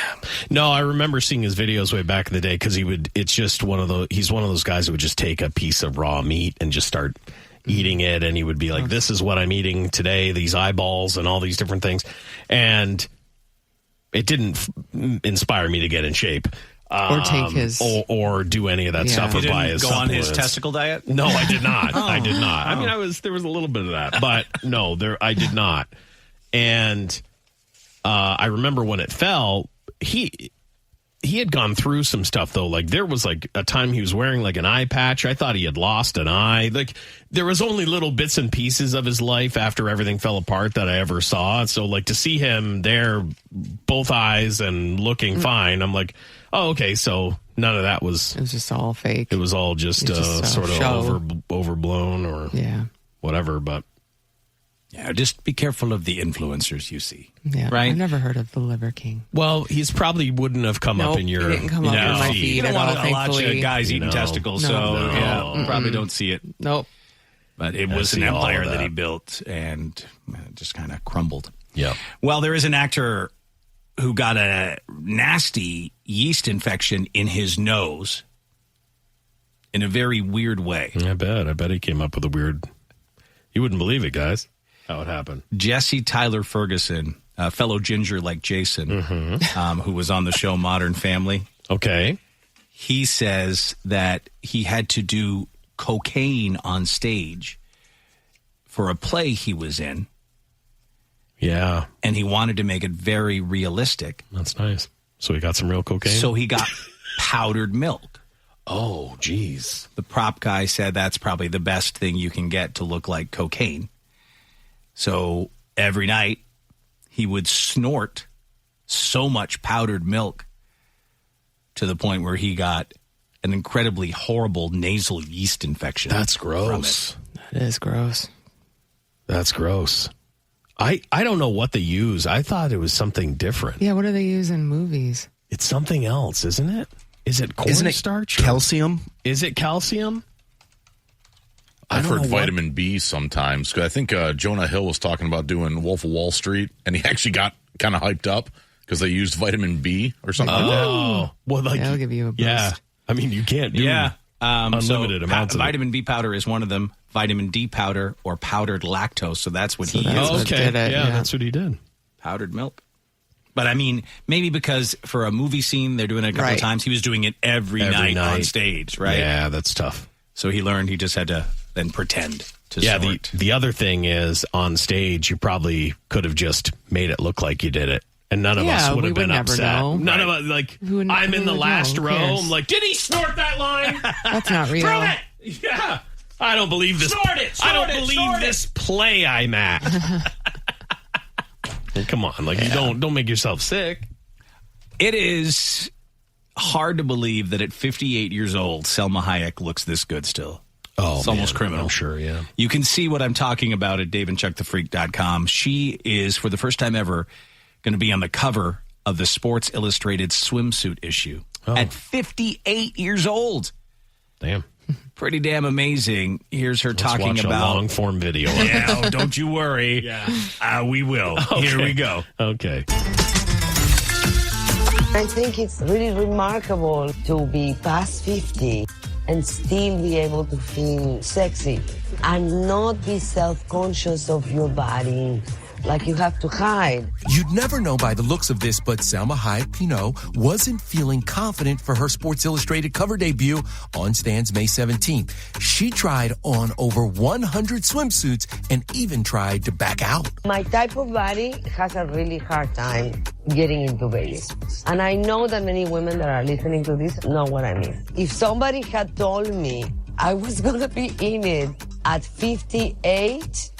I would have sent them to the madhouse. She could read the specials menu too. Yeah, I would get around. Yeah, French onion soup. You say?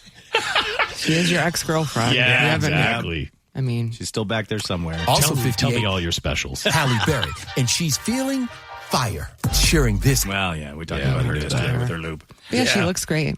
She looks amazing. No, she does, and I'm sure it's an incredible amount of work.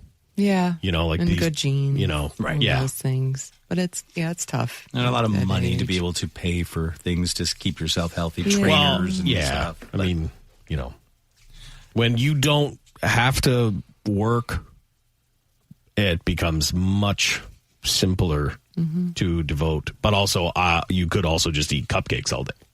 Because that sounds like that is also you make a choice. You make a choice. You make a choice. Yeah. Yeah, but 58, come on. That is 58 in 2025, right? Yeah. 58-year-olds never looked like that before. No. It's true. It's pretty damn amazing. No, because, we've talked about it before. You'd see, someone that was, 35. Wasn't Alice from the Brady Bunch? She was, in her 30s, and, 30s. All of us thought she was 70. Yeah. That's hard to believe. Yeah. They did. I've seen a picture where they gave her, a regular hairstyle, and she looks 30. Oh, of course. Right? So they just, the hairstyle. Did it. Yeah. She was 43. That's what I mean. 43. It's but at 43, we thought, wow. I thought for sure she was in her late 60s. Yeah. Oh, yeah, that's it. That's where they gave her like a normal hairstyle. Yeah. Right? She just looks like a normal lady. Yeah. Compared to how they had her dressed up as Alice the maid. And finally, one of the stars of Happy Gilmore passed away. Nobody knows how old he was. Estimated he was somewhere between 80 and 100. Oh, is that the alligator? Oh, okay. Yeah, right. he wasn't human, so Okay. that's why the confusion. His name was Morris. He was an alligator. He played the alligator who bit off Chubbs Peterson's hand and was later killed and beheaded by Happy. Yes. Morris had a long career in Hollywood. From 1975 to 2006, did a slew of films, including the cult horror classic Alligator from 1980. Never saw that. He was in 1994's Interview with a Vampire. Wow. Oh, really? And I he was don't even in remember Dr. Dolittle 2 in 2001. He spent his twilight years at a place called the Colorado Gator Farm, and they plan to have him stuffed so he can scare small kids for many years to come, because that's what he would have wanted. Yeah, well, I'm sure. Or to eat them. I'm assuming it's gigantic. I'm assuming he's huge. I guess if you were a gator, the big movie to be in would have been those Paul Hogan movies. Right? Crocodile Dundee. yeah. That's the big That's time. the big time. That's like there's some mega gators that probably crocodiles. Yeah. Really, that That's him there. Are high on the hog after appeared those. in Happy Gilmore. Yeah. R.I.P. Morris. Yeah. Most of the time he was just a stuffed, floating, very plastic prop that occasionally he was real. Yeah. When we come back in a moment on Dave and Chuck the Freak, we'll get to a check of the news. What shocking thing did cops find during a massage parlor raid? What's the strange way a Chinese guy caught his girlfriend cheating? What towing situation got out of control on a highway? And is a woman in a relationship with an AI robot? We're going to get to that and much more. We'll come back in just a moment on Dave and Chuck the Freak. Previously on Dave and Chuck the Freak. We're talking about the best accidental nudity you've ever witnessed. Let's go to Dave from Southgate. I don't know if it's accident or not. I'm 6'4". I've been 6'4" since I was 10 years old. I was at my best friend's house. His mom's, we were watching TV. She was in the shower. She came out wearing one of those like bathrobe kind of things. She sat down across from me and just spread her legs, and I saw everything. God, a 6'4", 10-year-old is terrifying to me. I'm sorry, Dave. I'm just a 10-year-old lady. Don't show me your vagina, please.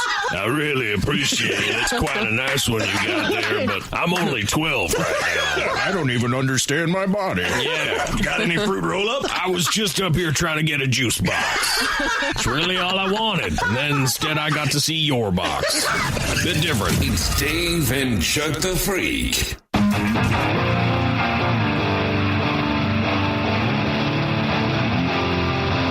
Dave and Chuck the Freak at Dave and Chuck on X.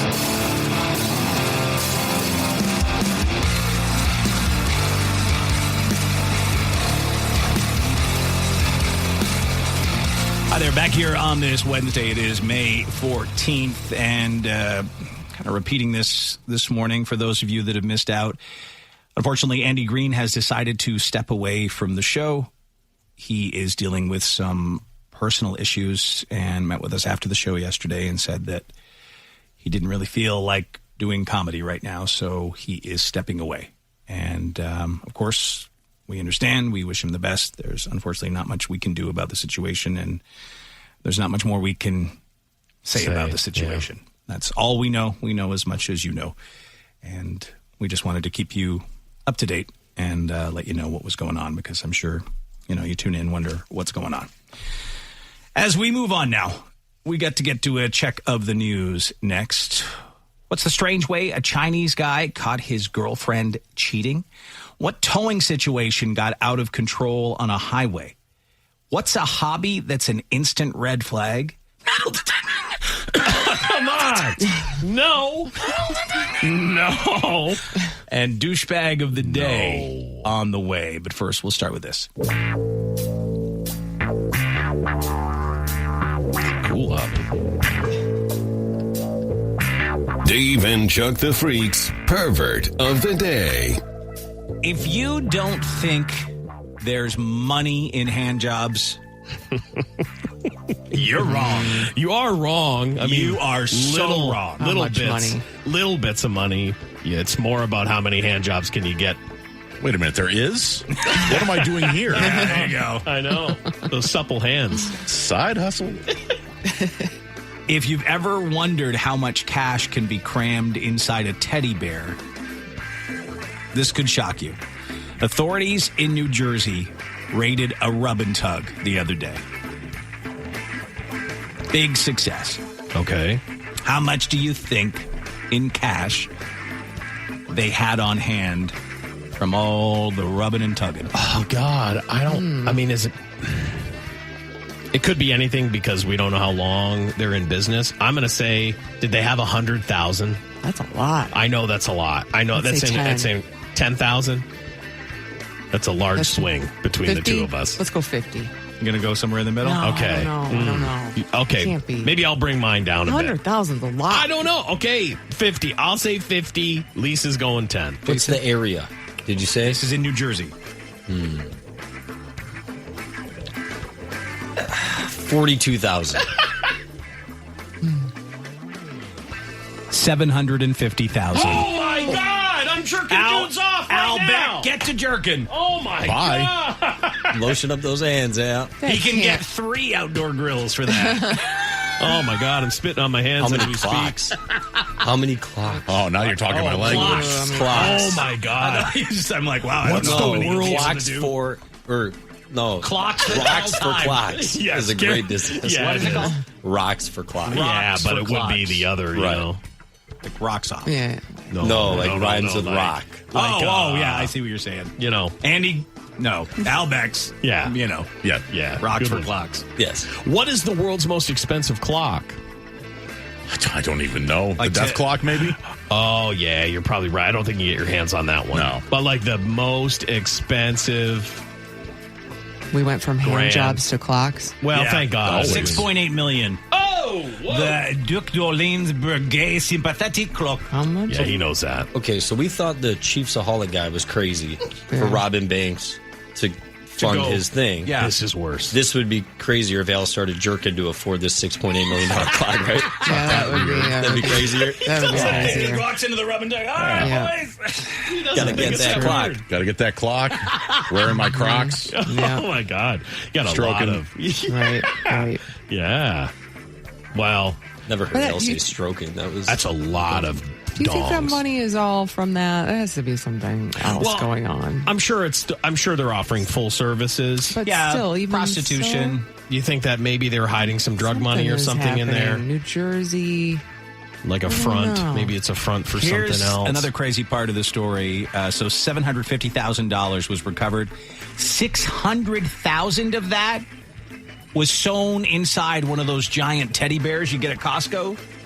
It was stuffed with Like a 600 big- like a- you know, yeah, the one of the big dogs? bears. It's not like our little. We have a No, little No, bear. you can't get $600,000 in that. No, there's There's about what's in there, there's Chuck? $42.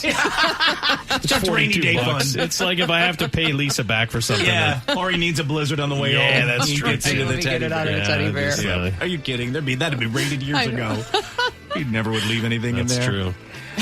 The manager, 47-year-old Daniela Daino, she was charged with first-degree promoting organized prostitution and fourth-degree maintaining a house of prostitution. 4 other women between 26 and 45 all charged with prostitution as well. Them hoes get paid. I was going to say, if you broke it down by jerks per hour, wow. you know, like it's... But I mean, how much are people paying for the jerks? Didn't we talk about it? It was like more. 80 to $120. Can't remember. I mean, exactly. I know exactly Don't what let it us is. know, It's, right? I know. Tell us what you pay. $109. What do you pay? Yeah. $109. With tip, Let us do you know for tip? sure. No, you don't tip. Gratuity You should included? tip. You should tip. I think but that's I'm cheap. nice. Oh, we've never asked that. Do you tip your jerk-off artist? Oh, no, I think that most of the jerking is considered like a tip. Like, there's nothing ever written down, right. right? It's just Like, all- it's not... maybe they do say... Wouldn't you give extra? I think people do tip. Yeah. They probably do Let's tip. just say on the low end, it's $120 for a rub and tug. Do you tip? That's 6,250 rub and tugs to equal the cash they took in. That's a lot. That is a lot of It's a lot of work. You're going to get carpal tunnel out. Yeah, You're going to get carpal. You have to wear one of those special gloves that carpal tunnel people wear. Yeah, he probably does. Sacrifices. Yeah. Nothing like being jerked on with a chubby guy in a carpal tunnel glove. You got the carpal tunnel glove. Tunnel. I just joined the CPAP club. Oh, yeah. I got a lot going for me right now. Boy, that's hot, huh?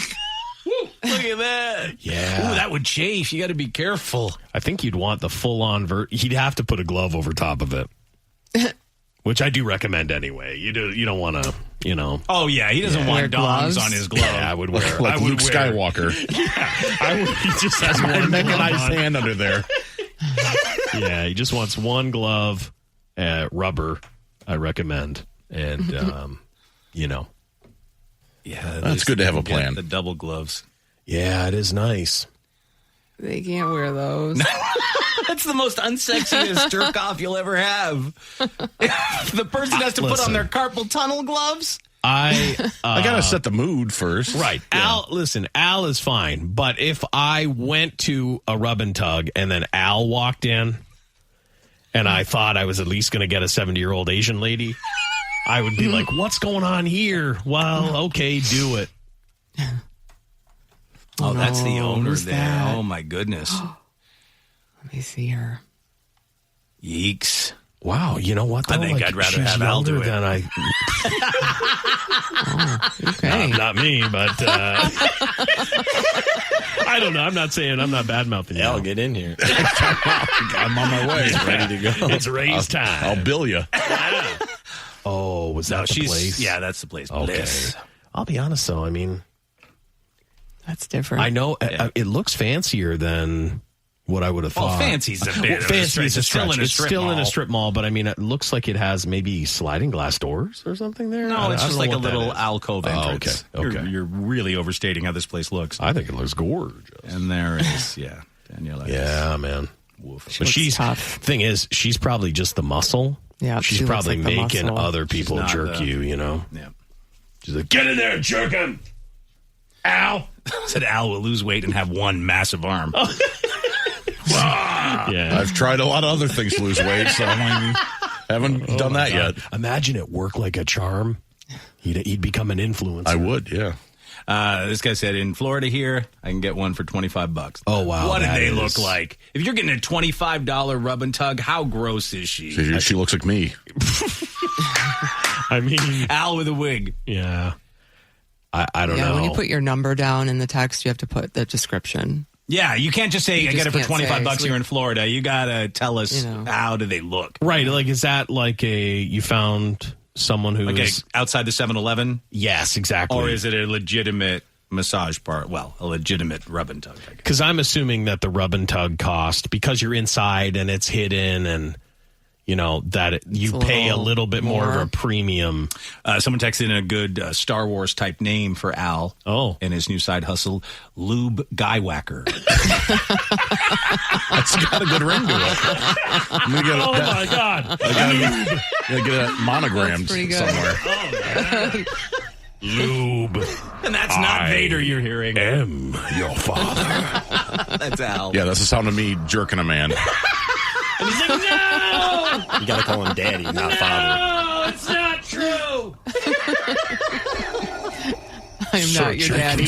I'm not your daddy. I am not your daddy. Oh, Stop calling me daddy. I'm your daddy. Oh, it takes out all Oh, wow. It's all Star Wars themed. pornified Star Wars. No. Al Beck Star Wars themed rub and tug. I'm going to get the Mandalorian to jerk me off today. Well, you must. Oh, Yoda. Oh, that's the worst. that is. They brought a little Yoda. Well, in. basically, Any of the it's an Ewoks. older Asian lady looks like Yeah, Yoda anyway. that's true. You're right. And Jabba. Great Star Wars Oh, my rub and God. tug character names. Jar Jar Dinks. So the $25 one, he said, actually, she's got to be in her 20s, speaks English, 8 out of 10. Wow. That is shocking. I mean, that is someone desperately on drugs. Yeah. Like desperately on drugs. Someone said here in Detroit, I can get an HJ for like $10. Super gross, though. Smells of meth. Okay. Yeah. It's tough for me because I grew up in Canada, and at the time that we were in like college, they had just said, "Hey, it's okay, you can go in these places and do it." And I had a couple of buddies that didn't mind going. If you were like, "Oh, where are those two guys?" They were just tugging. They were in there. They were in there, like talking to the girls all the time. Like, I'm sure getting stuff taken care of or whatever. And I think it was more expensive than you would have thought. Everything's more expensive in Canada. Yeah, that's true, too. Even the jerk-offs. Yeah, that's true. I can't imagine what it is now, but yeah. Someone said we're just actually listening to Al CPAP right now. That's the sound you hear as he gently sends you into bliss. We're learning a lot about him. We learned a lot about Jason earlier, a lot about me today. Yeah, we're learning a lot today. Yeah. The sexy side hustle. Yeah, not bad. Mando grab some men. Yeah, there's all sorts of different characters. We'll need something to do eventually. Yep, for sure. Oh, my God. Stormtrooper. Yeah. You know. Yep.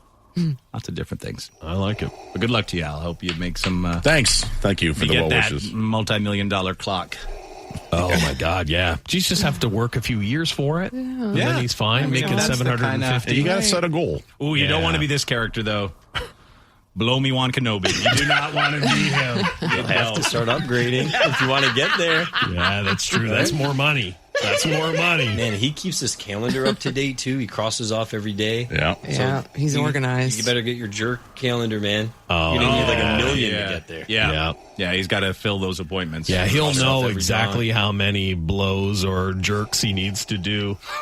Right down to the wire, you know. Blows or jerks.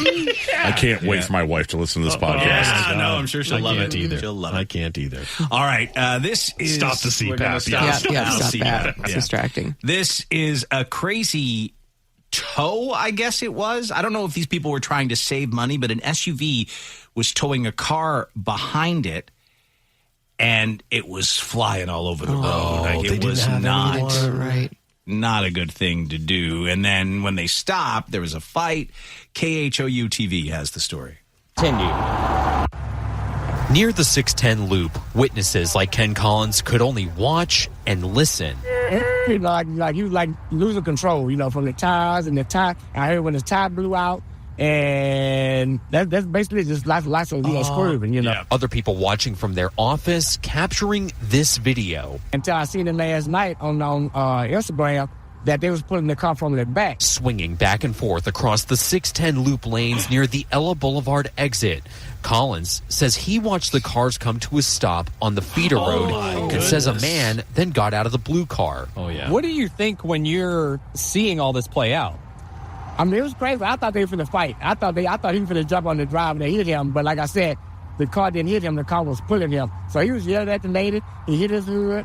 He took off the wall and he walked over there like he was out of it. The conflict between the two drivers continued. She was trying to talk to him, but he didn't want to hear nothing. He was like, you messed up my car. You effed up my car. You did this. You did that. After watching these videos, Collins and likely others have the same thought. I don't know who idea was to pull the car, from the back like that. Normally on a chain, you pull the car from the front, but that's my only thought. Why did they pull it from the back, especially on the freeway? Yeah, clearly is not the way to go. Troy, was either driver charged here?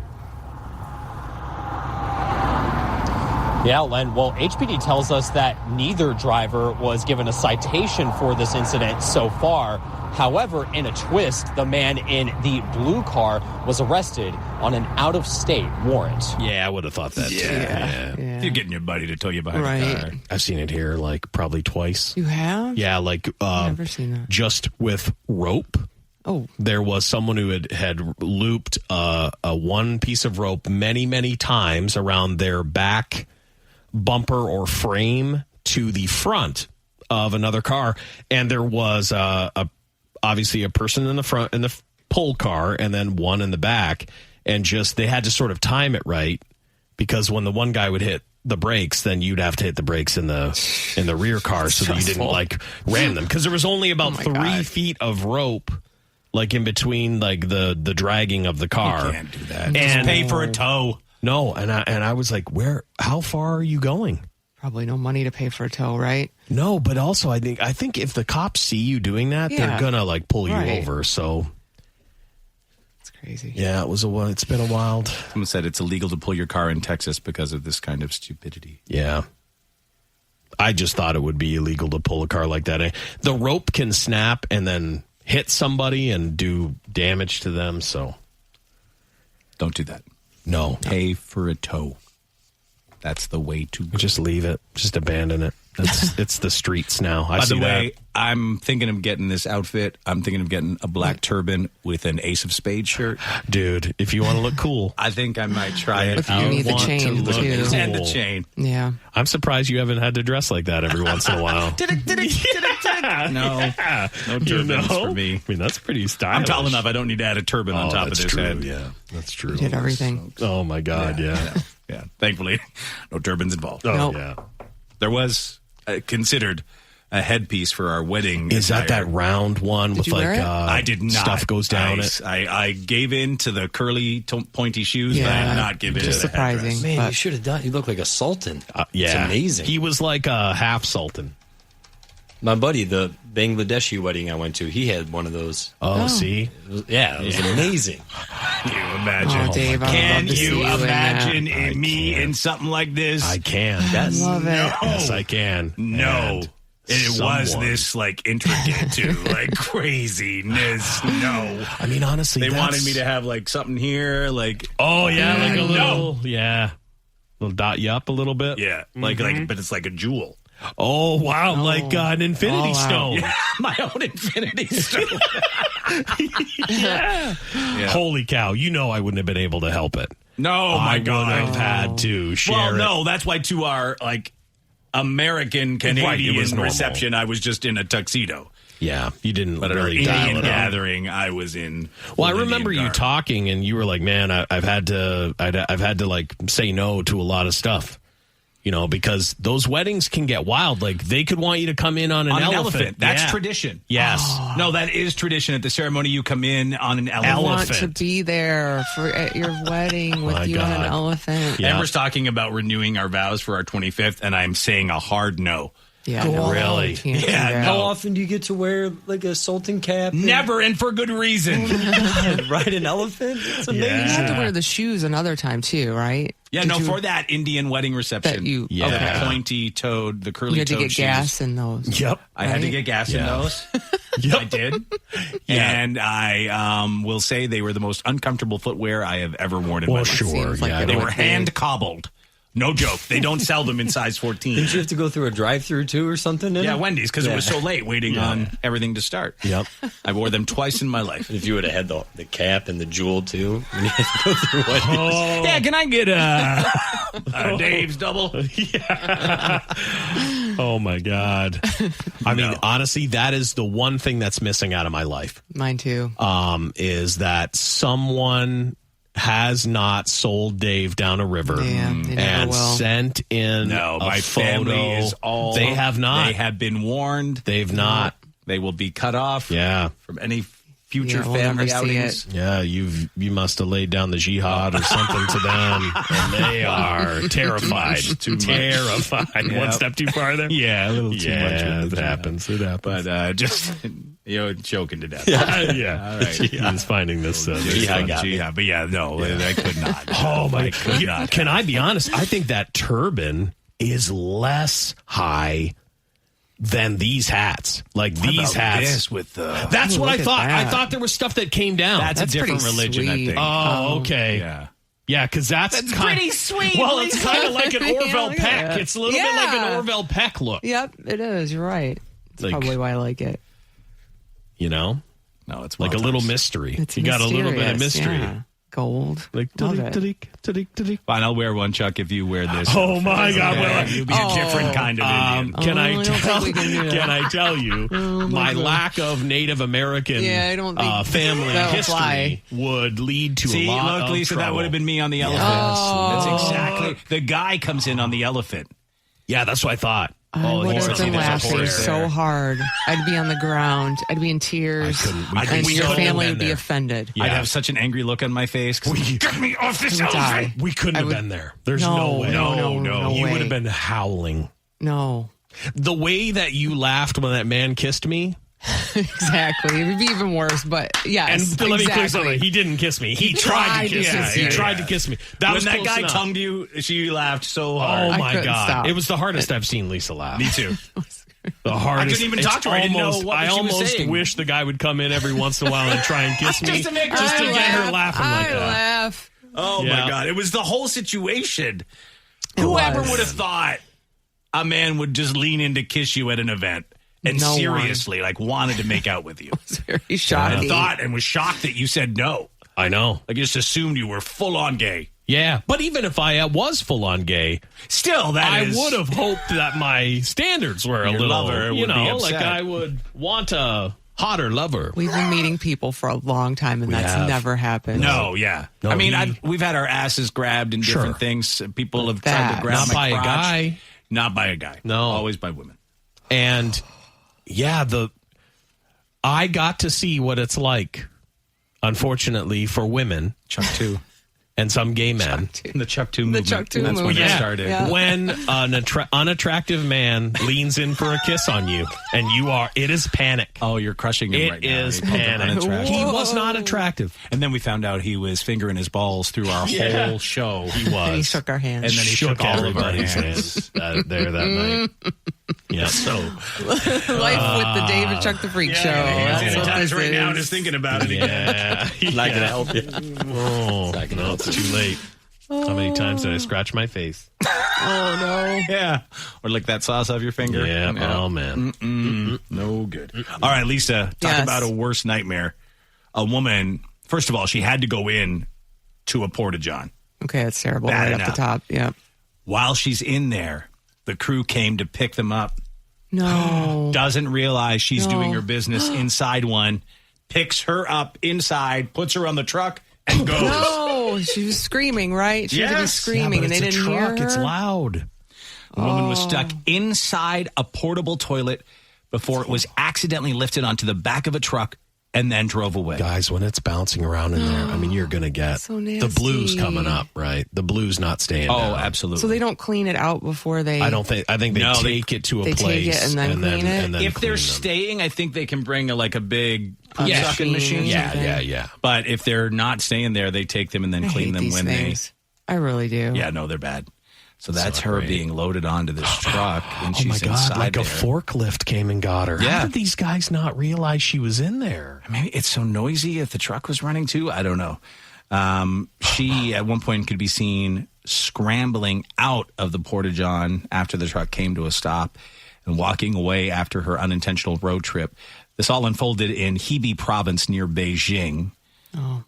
I guess she was trapped in the toilet for miles and miles Oh my God. on this truck as So it went down the freeway. So what? She just opened the door and just walked away. That was it. She just was like, okay, You wouldn't even know where you were. Yeah, No. like she just like, okay, like It's different, I guess. It's just different. just walk. You'd be pretty upset. I was worried that the way they stacked them, maybe they stacked her where the door wouldn't even open, so they had to wait. Like maybe finally they did notice and she was trapped removed. inside. Yeah. That could be it. It Man, looks oh, like the man. door was there, but they 'Cause say that there's almost- footage of it. But I'm almost Yeah, wondering if this is them taking stuff off so she can escape. possibly. You know? And they got video or a couple photos of it. I don't think this is it. But maybe I was, we can, I don't know. There's a lot of commercials, but no, I think they're just trying to get you to go on vacation, Dave. Yeah, okay. Not a bad idea. So she was trapped in there for dozens of miles after the workers loaded it on the vehicle. No need for a pit stop. Oopsie. Yeah. Pit stop. I know what you mean. As the truck was going down the highway, completely unaware that she was in one of these porta-johns. You'd never go in one of those again. No. That'd be it. So I was at Stella's softball game the other day, and it was one of these windy days that we had, and they had two set up, and one blew over.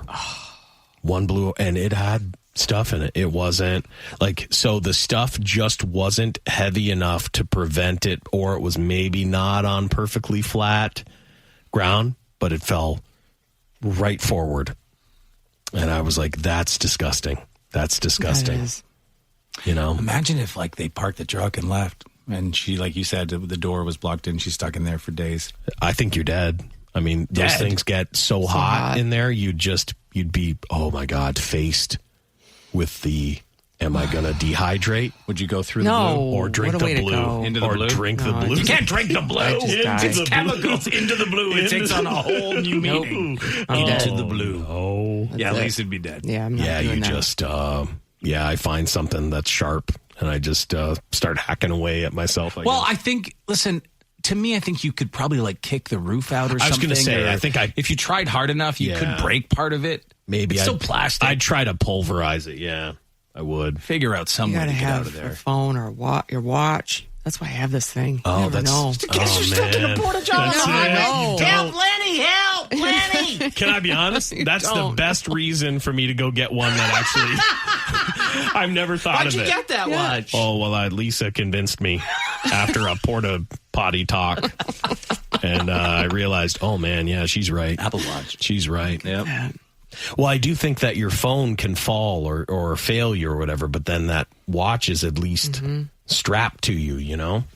Yeah. That's the best selling point I've heard yet. That'll be the next now ad. done. Yeah. Done. Yeah. All right. Carnies. Strange people. Carney rides, even scarier at times. Children screamed in terror as their car came off of a ride at a carnival in Scotland. What? This is one of those, you know, like the roundabouts where they want to go faster. No. What's that Music called? City Express. Yeah, like Rock and Roll Express. Polar Express. Or they've Polar all sorts of Express. You just different spin? things. You're going backwards a lot of so times. From the looks Yeah, of yeah.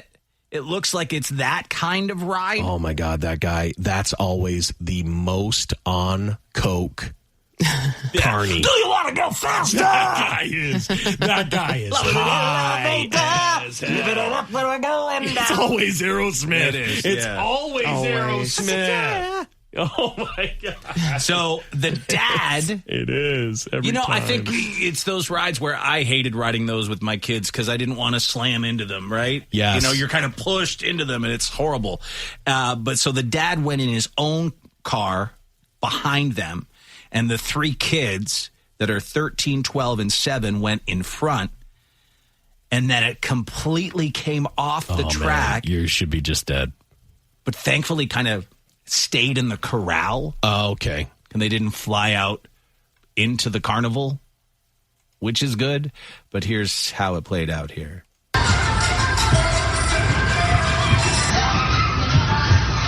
This is the weirdest. This is weird as it goes, too.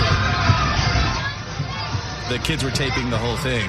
Yeah, this isn't as violent as the Rock and Roll Express, thank God. No, did you hear? Oh, yeah, here we go. He just did another line. Yep. So it's kind of like a rock and roll express, but they spin around too. And like, what is that called? A tilt-a-wheel? Yeah, it's like the teacups almost. Yeah. But wild. So they're going around here. The kids are already screaming. Oh. And then... Yeah, now they're really screaming. Oh, yeah, they came right off. Yeah. Whoa! So people jump out to make Stop sure. the ride! Well, I'm going to go faster right now. Time to go in reverse. They said going full tilt, their car came completely off and then went flying into the family's car that they were in. It smashed about the place, crashing into the side of the track. Thankfully, there was a heavy, large speaker that they collided with that kind of blocked them, they think, or they could have went right through.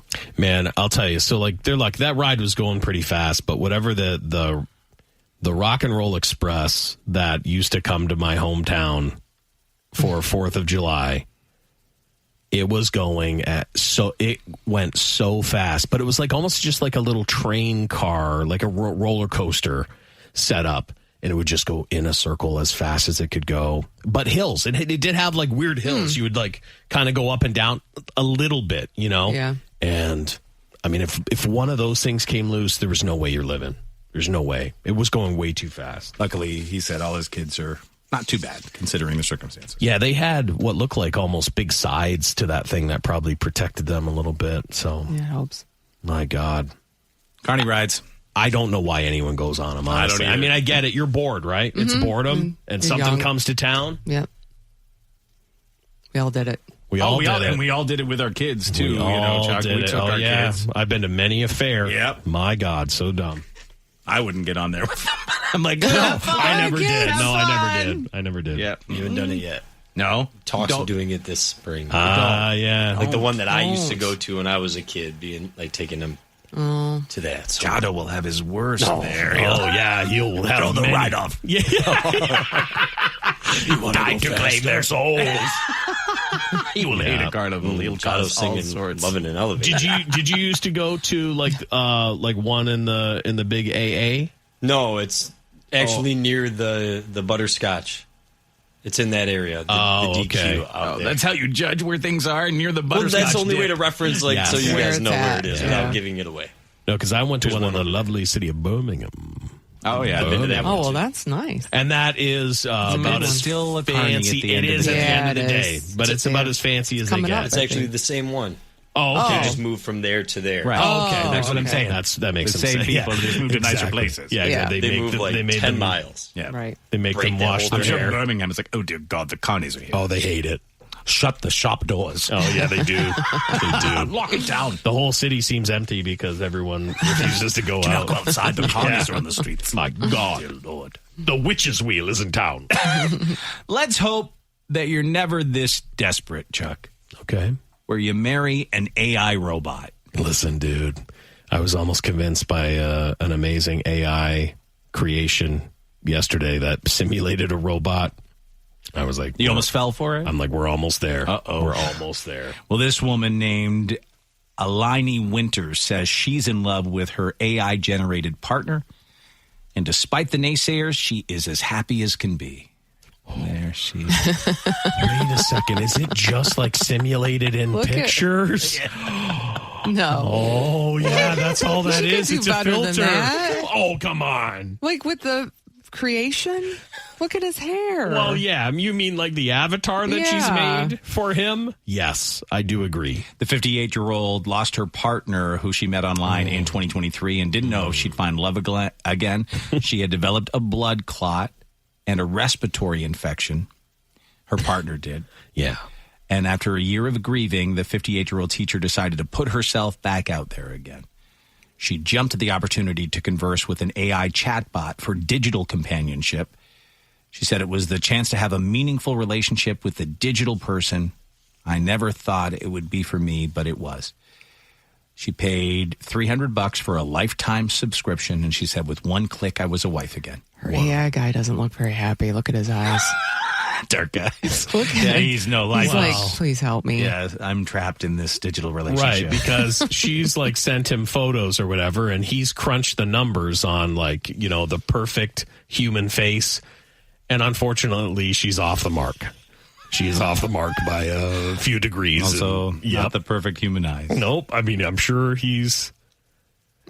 What would be devastating is to ask the AI, how attractive am I? Ooh. Do they tell the truth?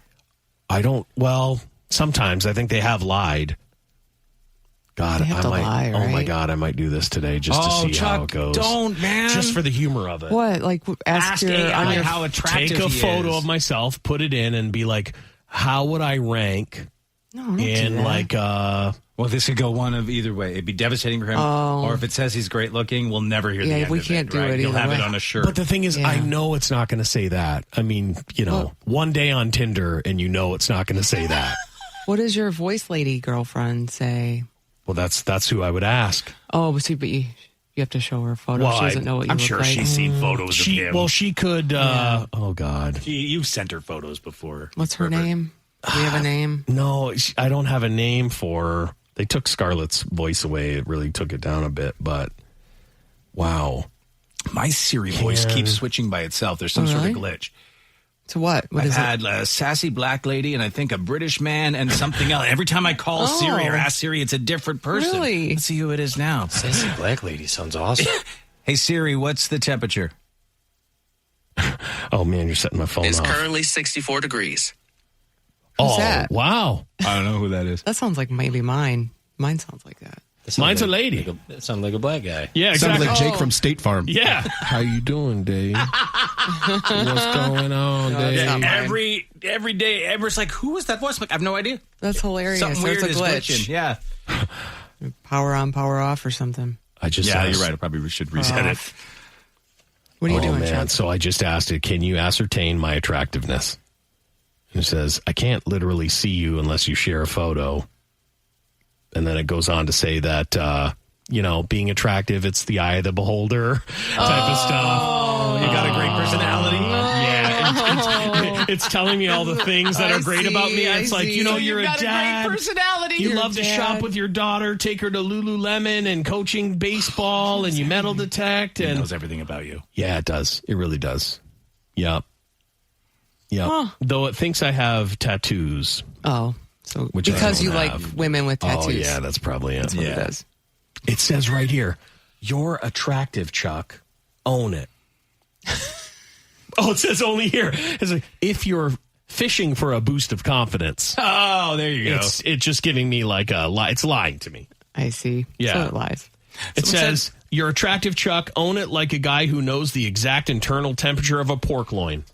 Which that's how you get Jason. That's how you get Jason. You look like the guy that knows the internal temperature of a pork loin? Yes, I do. What does that even mean? That means chubby, dude. It knows 165. That's it. I cooked it last night. Yep. Oh, my God. That's it. Mm-hmm. It knows you make pork? Yes, I must have asked it at some point the best internal temperature. Yeah.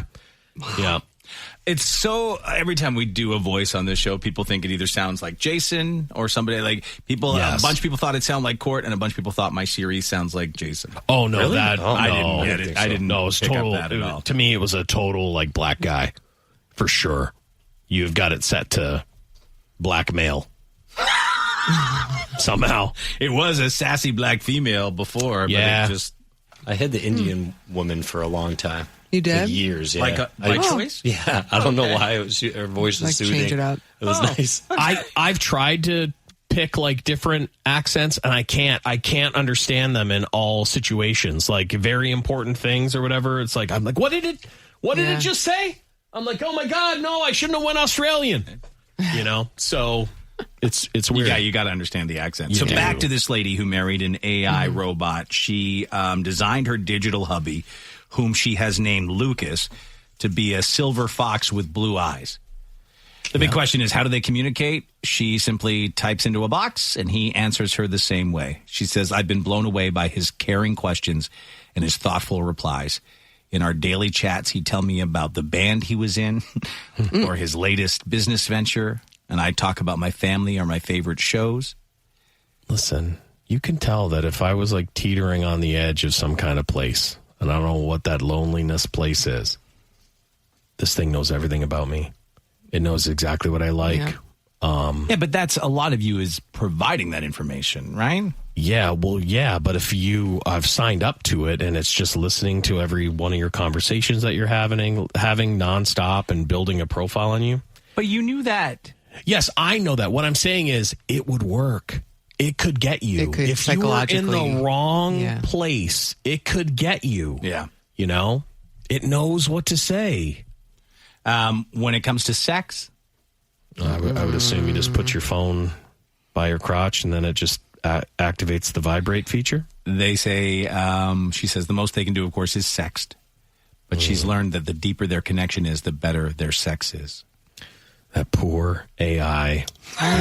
His eyes are just... I know. Oh, what a beautiful wedding picture. Oh God, what is wrong? They gave her what looks like my face. Oh, that's her face. That's her face. I think they've done something to it. They put a little bit of a filter on it. As wild as this woman's story is, and you can see her and read more about it at daveandchuckthefreak.com, it's not that bizarre considering a poll found that 83% of Gen Z would consider marrying an AI-generated partner. A lot of them think they could fully replace human partners. Oh, man, there was like some video where it was like a guy was like touching the face of like some kind of robot, and it was simulating what I would say is pleasure responses. And then a guy cut in. He's like, we're almost there. We're almost there. I'm like, yeah, we are almost there. We are almost. Oh, my God. See, this is why they're worried about babies, people not having babies. Yeah, right, because they'll be fine with their AI partners. Computer. Yeah, because, I mean, well, to be honest, I mean, a lot of people are just hot garbage, too, you know? Like, if all of a sudden you have this robot that asks things about your day and actually cares, like, that's it. I mean, you're not going to put up with some guy who just sits on the porch and drinks beer all day and farts all night. Like, women aren't going to put up with that once the AI is thoughtful, caring, romantic. Yeah. Lucas or whatever the hell his name is. Yep. She looks happy. She does. I mean, I guess. In a great mood. Unstable, but happy. Yeah. Yeah, that's it. It's that edge. Yeah, right there. I guess if it works for you. I just think we're going to more and more and more and more. We're going to see this kind of stuff. Well, this is just the beginnings of it. And it'll get better. And then it eventually will just be like no one. Remember when people used to think, "Oh, you met online"? Yeah. Yes. You met online. There was such a stigma attached to that. Not Same anymore. Thing's going to happen to this. It'll just be normal. Like, oh, you've got an AI. Oh, he's here. Oh, look at him. There he is. I don't think Siri will have the answer to this, but let's find out. Mm-hmm. Hey, Siri, is Chuck the Freak sexy? Damn right. Don't tell him. Oh, sorry, I don't understand. Yeah, no. Yeah. Doesn't know. I won't even talk to Doesn't know. Let's see. Hold on here. What are you going to ask it? Is Chuck the Freak sexy? Well, let's break it down. Chuck the Freak has a certain ring to it that screams confidence and a good sense of humor. You've got a unique brand, you embrace your quirks, and you're not afraid to be yourself. That kind of authenticity is a major part of what makes someone sexy to a lot of people. Thank you. She laughed first, though. She did laugh. She did. Well, let me say. She did laugh. She did laugh. She did. Says I probably would be considered sexy to a lot of people. So he's going to just read this to himself for the rest of the day. Thanks, baby. That's it. Coming up, douchebag of the day. All right. What graffiti did a guy do on a World Heritage site? Let's get to that.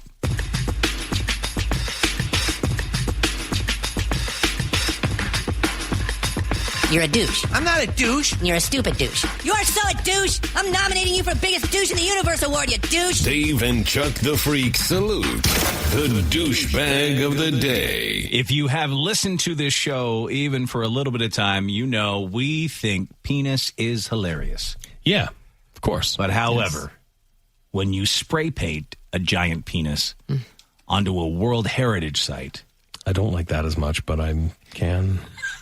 I'd have to see it Some first. people may still find it funny. I have to see it first. But a vandal has sparked outrage after he was filmed spray painting a penis onto a wall at an ancient Peruvian heritage site. I mean, that's terrible. The man was seen spraying the crude graffiti on one of the original walls of Chan Chan, a pre-Columbian city 300 miles north of Lima. He wore a backpack and drew a giant black dick on the stone. Which is more than 600 years old. Yep, it is black spray paint. He didn't do a good job. It is. He even gave it like a hood. He gave it a hood. Oh, like foreskin? Yeah, he did. Yeah, he did. Wow. He really started. He really started getting veiny with it and stuff. Impressive. It's got a little bit of a weird growth there on the bottom. Yeah, But, he didn't. He maybe slipped. Yeah, I think Let's so. hope he slipped. And I think this he isn't slipped. just his version of a penis. Peru's Ministry of Culture said the culprit showed a grave disrespect toward the history and cultural heritage, as well as violating our regulations that protect archaeological heritage sites. We strongly condemn this act of vandalism.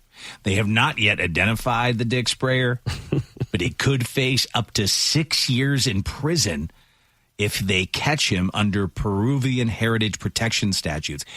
It's not that funny of a joke to spend 6 years. No joke is worth 6 years. That's for sure. Like, look at this place. Yeah, It's incredible, right? Yep. I don't think if I've ever seen like a uncircumcised graffiti. You're right. Or like drawing. It's always the standard. with the head, yeah. Yeah. You're right. I mean, that's why I find it in a way beautiful, like art. This is like an old cave drawing. His misshapen balls, though. Oh yeah, yeah, definitely. The one is generally bigger than he's the other. Put a couple hairs on them just too, which is wild. Random hairs. It's wild. But I would find it funnier if he used like some kind of like temporary spray in your hair thing that just like the first time it rained, it just washed away. Yep. Remember way back in the day, they did a giant penis on a football field for us. Oh yeah. Yeah. I remember that. Yep. It was that's tough to explain to people, but but thanks for listening. Yeah.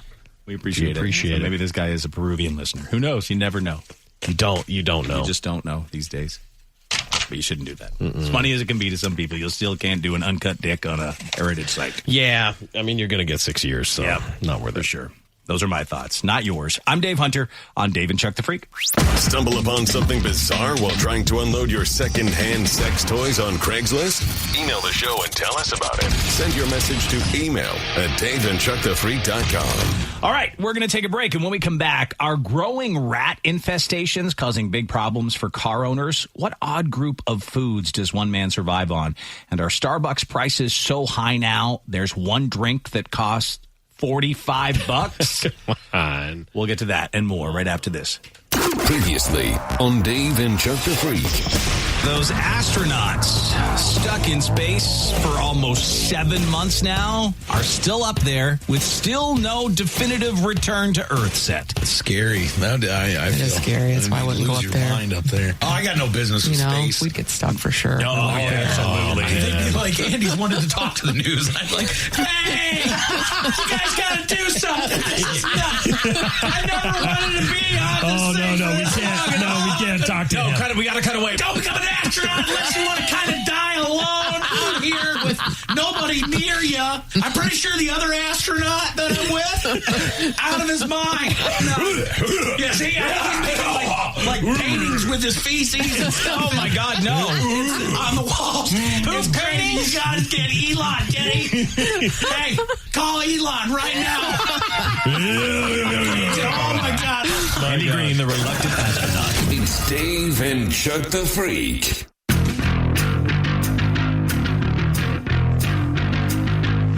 Dave and Chuck the Freak.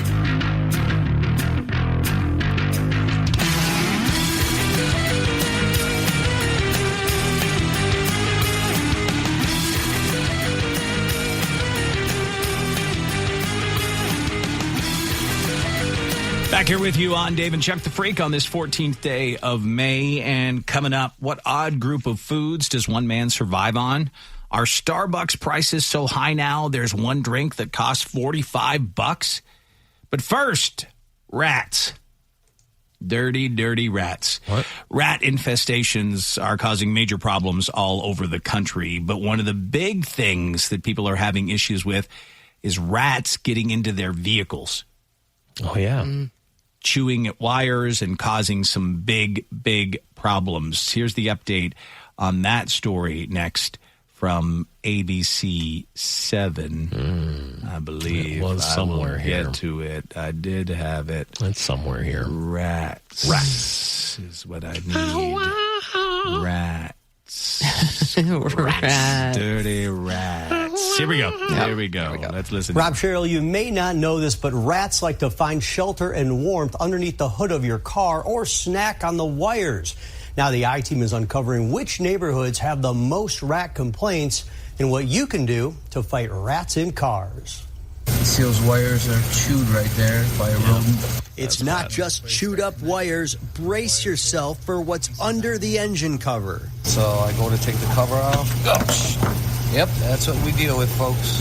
Mechanics say that rat was likely feasting on the soy wires and finding warmth under the hood of Corinne Baker's vehicle. I don't know. I think he was right there. Yes. In the Irving Park East neighborhood. I was very surprised because I didn't know it could be that big in the engine. Baker's repairs cost her more than $1,200. Yep. And your reaction when you saw that rat sticking out of the engine? I said, whoa. When the check engine light came on, she brought her vehicle into Berman Infinity, Chicago. Master technician Mark Furjak made the repairs and found the rat. You can see here where they've been chewing on it. He showed me the signs of rats in another car. They'll take the insulation, chew it up, make a little nest, tuck themselves in, and, feces over there. And it looks like they were there for a long time. It does. Furjak and other mechanics say they're seeing the problem more often. And you have to tell somebody with a year-old car they have a repair that's not covered under their warranty because a rat chewed it. Look at this video of a rat coming out of the hood as a car was driving. Now I see these plastic covers, and they like to go underneath there, and under those plastic covers is foam. They like to chew the foam, make a little nest. The ABC 7i team found that from the end of April 2024 through the end of April in 2025, there were 43,400 rat or rodent complaints to Chicago's 311 city services. That's a 6.6% decrease from the average number of complaints each year from 2022 to 2024. Some of the neighborhoods with the most rodent complaints in the last 12 months, Westtown. Still like 40,000 rat complaints? That's a lot of rats. Yep. You never would think they'd go in the engine cover. You have that cover. No, I wouldn't have thought they'd even be able to get in there. Yeah. She had it in the garage. Didn't matter. Doesn't matter. That would suck. Yeah, that would. Rat cost you $1,200. And that seems like that is the minimum it could cost, depending on how much damage they do, right? And it's not covered. Well, I know myself, I'm not one of these guys that's popping the hood all the time and checking stuff out. Never.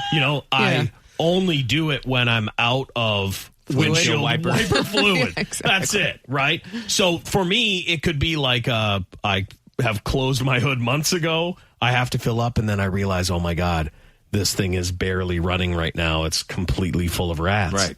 I took mine in for an oil change, and she found the nest in the engine bay. There were no rats and nothing was chewed, but I noticed the smell getting out of my car, parking in the garage, when I walked by the hood. So when I just mentioned it, and she was like, yeah, there's a whole nest. Like a rat nest. Yeah. I mean, some sort of... she just assumed it was a rat. Yeah. Holy cow. I mean, you got lucky in a way that's all it was.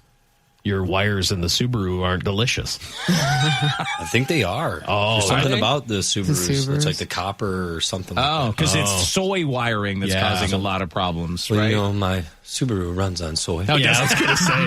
Of course it does. So does Jason. I don't get gas. Yeah. Jason and his car run on soy. Yep. Yeah. Be careful if you see any rats around, because it is not it's one of those things when you move into a neighborhood and then you think everything's cool, and then one of your neighbors is like, oh yeah, there's kind of a rat problem. I was like, oh no. The worst. Oh no. I'd have so many traps. I'd have those bucket traps. I wouldn't. $1,200 every time you got to get it fixed? Yeah, no. No thanks. Imagine landing an interview for your dream job and this happens. A 25-year-old guy in Houston named Leo Humphreys is trending on TikTok after he landed a huge job interview, then realized he was being interviewed by AI. Yeah. It's not clear what company it was with, but a large national brand looking for a news reporter. It was a video interview, so he got all dressed up in a suit and tie. He had a camera running because he also makes money on TikTok, so some people are saying that he may have known it was AI before the interview happened, but others have chimed in with their own experience too, saying they had no idea. They thought it was a legitimate interview until they realized. So he is excited as the interview starts, but the mood changes as soon as he realizes it's an AI voice. Here it is. Hello. Hi. Thank you so much for joining the interview today. Oh, yeah, it's 100%. I am so excited to talk to you and get to know more about you. Boy. For our first question, let's circle back. Tell me about a time when. Let's circle back. Tell me about a time when. Let's circle screwing back. up. Tell me about a time when. I think the internet's breaking up or something. Tell me about a time when. Let's circle back. Tell me about a time when.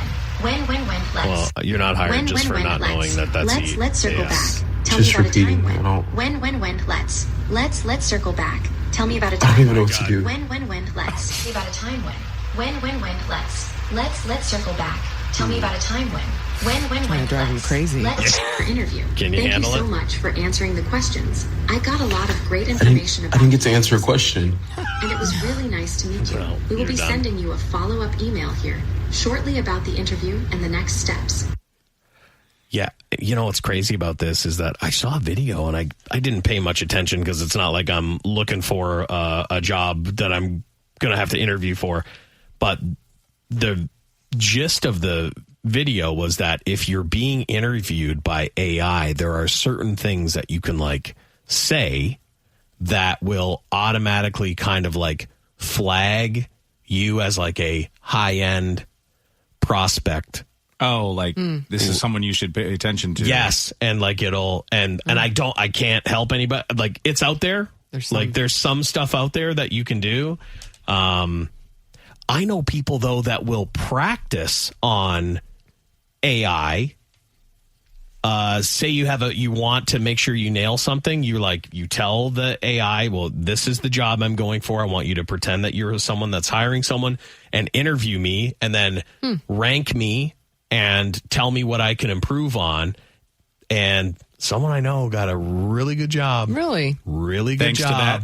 Because he practiced for about 3 hours and kept defining it, making it better. Yes, it's answering like, it this better. is what they're going to want to hear. This is what they're going to want to know that you can do. This we is didn't what have that. We just had to go in and put my resume in a pizza box and hope for the best. put a suit on. That's it. And then they were like, "Can you push a button, baby? You can? Can you be here? Yeah, I rate your hay." So he posted an update that shows the follow-up email he got less than an hour after that interview ended. It said, "Hi, Henry," which is not his name, followed by, "It was a pleasure meeting you yesterday." Yeah. It was just an hour ago. Yeah. And learning about your background, your goals, and your passion for storytelling. It said he had a wonderful energy, but the email ended saying, "Unfortunately, we've decided you're not the right fit for this position." That's what I'm saying. It's just like looking for certain things. And if you don't say those certain things, it's like, You do much better with a human. oh, yeah. For sure. Yeah. Yeah. Well, I can't even imagine, like, if you don't have that feel, like, I get Right. it if it's like, okay, it's something, a statistics-based job. Can you do math? Stuff like that. But half of, like, hiring someone has to be like, do I think this person would get along with everybody? Yeah, the personality. You know? Like, It did say it would keep his application on file, though. So that's something. oh, that's nice. Yeah. That is nice. Yeah, that was bad, man. But like I said, some people, they choose the cheapest AI there is. Yeah. And that's probably not the company to go with for your hiring needs. Oh, absolutely. Whoever that was. If you've ever felt a little weird about tossing something in a microwave in a Ziploc bag, you were onto something. A class action lawsuit is accusing Ziplock's parent company of misleading consumers by labeling its plastic bags as microwave safe and freezer friendly. The bags may shed microplastics when exposed to extreme temperatures, which can pose health risks. The idea is that while these bags can be put in a freezer or a microwave, they're not safe under those circumstances, and those risks are not being conveyed to consumers. What about the freezer bags? They say freezer bags. That's Those are what they're okay. saying. No, those are not those are okay, not but they okay. say it's big. They're not. Freezer That's what bags. They're saying. They're saying anytime they're exposed to extreme temperatures, they Great. shed microplastics. I think that's the whole thing about all those. Anything that's made of plastic under the heat of a microwave will shed microplastics. And they were like sort of just not really being honest forever about that. I've done that my whole life, though. So, like, this body is like 75% microplastic. I'm a Ken doll inside. Yeah. My kids have been raised freaked out by that. I've been always on that. Never. The glass containers. Things. Never Those always can they break. put. They can put a paper plate in the microwave. Paper plate. They can put glass, but never plastic. My problem is like, random item. I get some Chinese food. You only eat half. You take the other half. You throw it in Tupperware. You put it in there. Man, do I really want to get a whole plate dirty and do all that stuff? Or do I want to just heat it up in that and then eat it and just make the plastics join inside of my body a little bit more? I mean, I just know that I've made that call like thousands of times in my life. For sure. A lot of people do. But they're saying they're misleading people into claiming it is safe. It's not microwave safe, according to this lawsuit. Lisa was all in on that being bags. safe. Yeah. Not the microwave, but the freezer. Well, if you put it in the freezer, you're fine. Yeah, as long as you're not taking it out of the freezer. No, but as you say extreme, that's what I'm saying. That's what I was asking. Cold? That's what I was asking. The cold, extreme temperatures make it shed microplastics. That's what they're saying. There's a lot of things that I do like that. Yeah, that's not good. I mean, everything that you buy, like meat or anything, that's always in plastic. Even the lid they give you for the microwave that you can buy to like cover your stuff so it doesn't splatter everywhere, it's plastic. Oh. You know? Damn. Because you can't put metal in a microwave. No. I always do like just a piece of paper towel, kind of get it wet and throw it on top. But. In the age of pumpkin spice spam and mustard-flavored ice cream, this is pretty tame. Nutella just announced its first new U.S. flavor in 61 years. So they've had like 6 decades to come up with this and think about it. Okay. And prepare to have your world rocked. Okay. The new flavor is peanut. See, but they are smart. They're like, let's not get crazy. Let's not get. You think we that's have smart? A delicious product. We have a delicious. Let's add some. Let's do a little bit of peanut in there. Normal Nutella is chocolate with hazelnuts. Chocolate. So I guess this is for people who like to mix a little peanut butter in. My God in heaven. Even lamer, they announced, we'll come out with it in about a year. Yeah, they're letting me think about it for a whole year. So your world will be lightly rocked 1 year from now. Hard to get. Don't they already make chocolate peanut butter spreads? Like, isn't that a thing? I thought my kids had that once. I know they had like peanut butter with jelly in it. I don't know about chocolate. I know you can get like peanut butter with jelly swirled in there already. I'm sure I think actually, you know who does make one is Reese's, I think. But yeah, Jeff has peanut butter and chocolate spread already. Yeah, I mean, I can't even look at that section. Like I can't be buying chocolate spreads, guys. I can't. No. I don't buy Nutella. Spread chocolate on my food. I don't buy any of that stuff. I can't. Are you kidding me? I'd eat 4 loaves of bread in a week. I thought, Reese's does have a peanut butter chocolate spread too. I can't even get out of here, man. Luckily, I'm, obviously can't have this, but I would think that if you loved Reese's peanut butter cups, you would love a good spread. I'd spread them, Josh. I will. I'd put that plastic tub right in the microwave, get it a little warm, and pour it directly down my gullet. Plastic goodness. Right down the gullet. Yeah, so it's already a thing, but now Nutella's doing their version. Reese's makes the frozen peanut butter and chocolate. Because I make smoothies every day, but I make them healthy. But then this was bought to put in. I'm like, this isn't a healthy smoothie. No, but sometimes you need to give yourself a little bit of a treat. Yeah. Give yourself a treat. Treat yourself. Treat yourself, Lisa. Treat yourself, Lisa. Reese's in my delicious treat yourself. My God. Most of us are not looking to spend an arm and a leg for coffee, but if you want the most expensive morning possible, here is a pricey Starbucks order, which could also come with a hospital bill. Someone figured out the most expensive single beverage you can order on the Starbucks app is $45. What is it? It's got to be something with a lot of ads. It's a venti matcha cream frappuccino with an additional 12 shots of espresso. 12. Okay. And 12 affogato-style shots. I don't even know what that is. So the base of the drink is $6.25. The 12 espresso shots add $15. The 12 affogato-style shots bump it up to another $15. The other add-ons are the mocha and dark caramel sauces, which is $1.60. Caramel drizzle, 60 cents. Frappuccino chips, $1.60. Caramel crunch, 50 cents. Vanilla bean and chocolate malt powder, $1. And just for the heck of it, whipped cream, which is free. So $41.55 with tax bumps it up to about $45. Wow. So I don't get Starbucks. I don't drink coffee or whatever, but I will occasionally order some for Stella. And I don't know about these shots that you put in and all the pumps, these pumps. And so Stella, we were in an airport and Stella was like, "Can you get me this drink?" I'm like, "Okay, I will." She sent me a text. And when I saw the text, I was in utter shock because I don't know what these pumps are, but she wanted a pink drink with something, and then 12 vanilla shots. No, you can't. 12. Chuck. And you're raising a little diabetic. Yeah, I was like, what even is was that? Was it a typo? No. Is that what she normally orders? 12? Come on, guys. That's I pure was sugar. in absolute shock. That's way too much. Absolute shock. Well, That she has takes to be about so 4 sweet. sips of it and then just throws it away. Oh, no. My life is tough. So there's 5 grams of sugar in one shot. Oh, of yeah. their vanilla syrup. Right. So she needs, I mean, if you don't think that she needs And all the at other least sugar in that drink already. 300 grams of sugar added. Yeah, I mean, she'll kill me for even saying that. Oh, you are dead now. I You're am totally probably dead, a dead man. Well, you'll never have to buy her one again. Just watch my phone. It'll start to ring any second.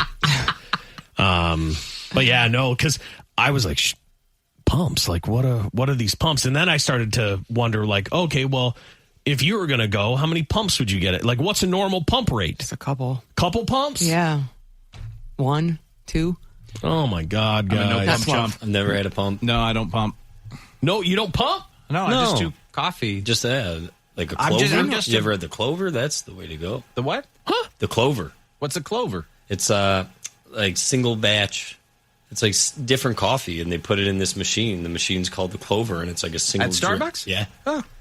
You gotta get yourself a clover. I don't think I've had a clover. Never heard of it. Really? Oh, yeah. You've just blown their minds. They don't know? Mm-hmm. No, I haven't been in a while, but single I've cup never heard of on-demand it. coffee brewer that grinds and brews coffee. If you ever go in, they have a list of like 8 or 9 from around the world, different flavors and like what's in them, and they make it like just one for you. I gotta get me a clover. Oh yeah, if you have the clover, you won't. What do you drink do? The You other just stuff. say, you just order the clover? Yeah, and the that's it? style coffee, like the And then you put the whatever name of you it want is. in it. Mm-hmm. Well, yeah, That's all. just 12 pumps. What do you put in your coffee? black. If I'm not putting this Ah.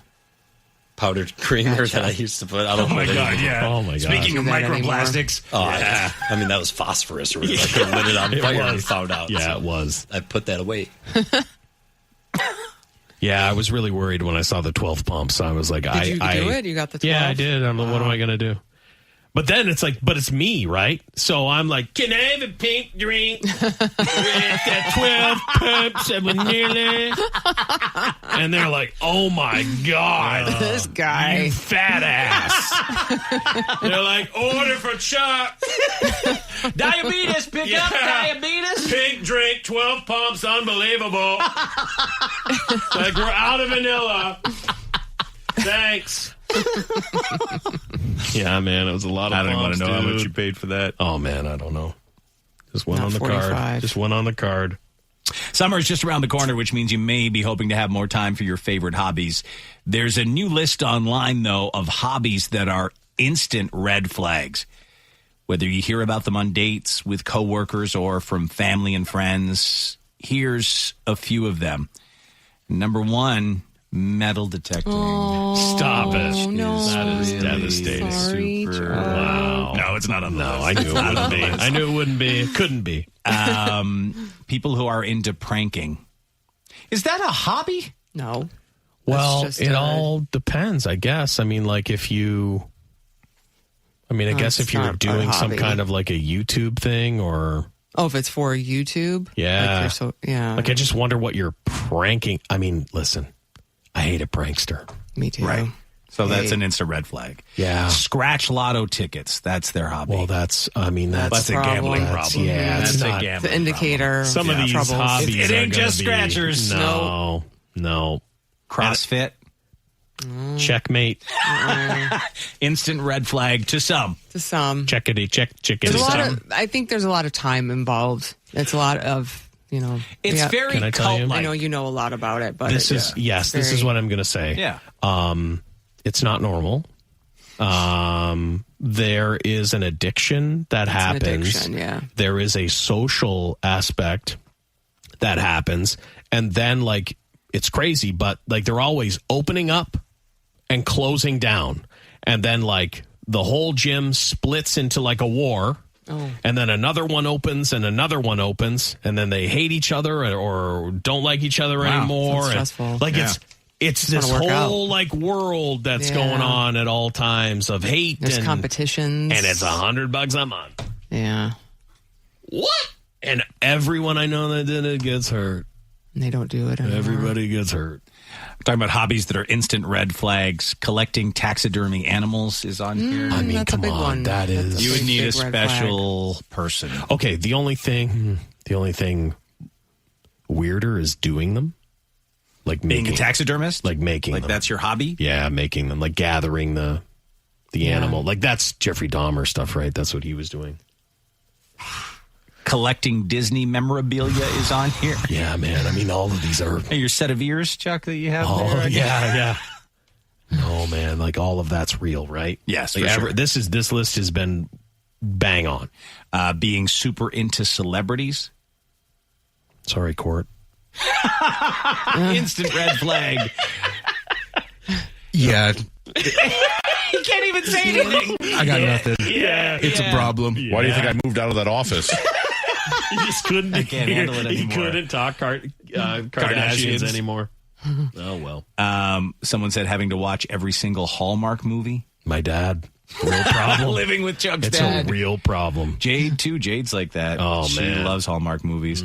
Making AI girlfriends and arguing with them. We don't argue. We don't have arguments. If I have an argument with my AI girlfriend, then it's like that sucks. It's gotten too good. Trolling people online for fun. Okay, I will say if I was with someone and found out they were trolling, I don't get that at all. No. Makes you feel better about yourself to rip other people apart. So many people do it. Oh yeah. I don't like to necessarily start just a weird troll thing, but I will point out that someone is a complete dumbass. Yeah. I have no problem in the comments. I have no problem. Oh. Yeah, no, I just leave them. I have alone. no problem with it. I'm like, you are one of the dumbest people. Someone said a girl once told me her hobby was scrolling on TikTok. That's a red flag. I mean, it should be, but I mean, I can't be too mad about it. That's your hobby like, too. Oh, really? Mine I'm too. like, yeah, Oh my look God. at my hours per day. We have so much in common. Yeah.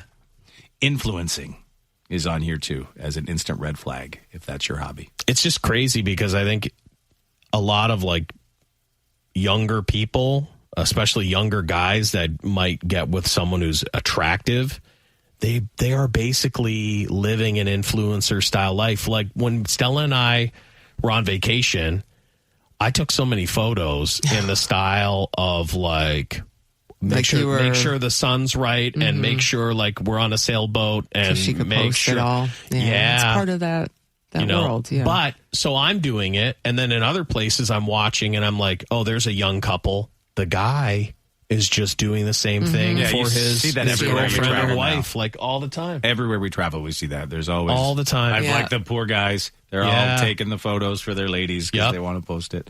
This guy said, I met a girl at a bar, went out a few times, ended up back at her apartment.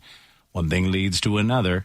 I go to her room, and it was covered in Little House on the Prairie memorabilia. I mean, how is that even possible? How old is she? How is that even possible? 70? She's really old, huh? Who would have that? God, if Al would have met her. my kind of lady.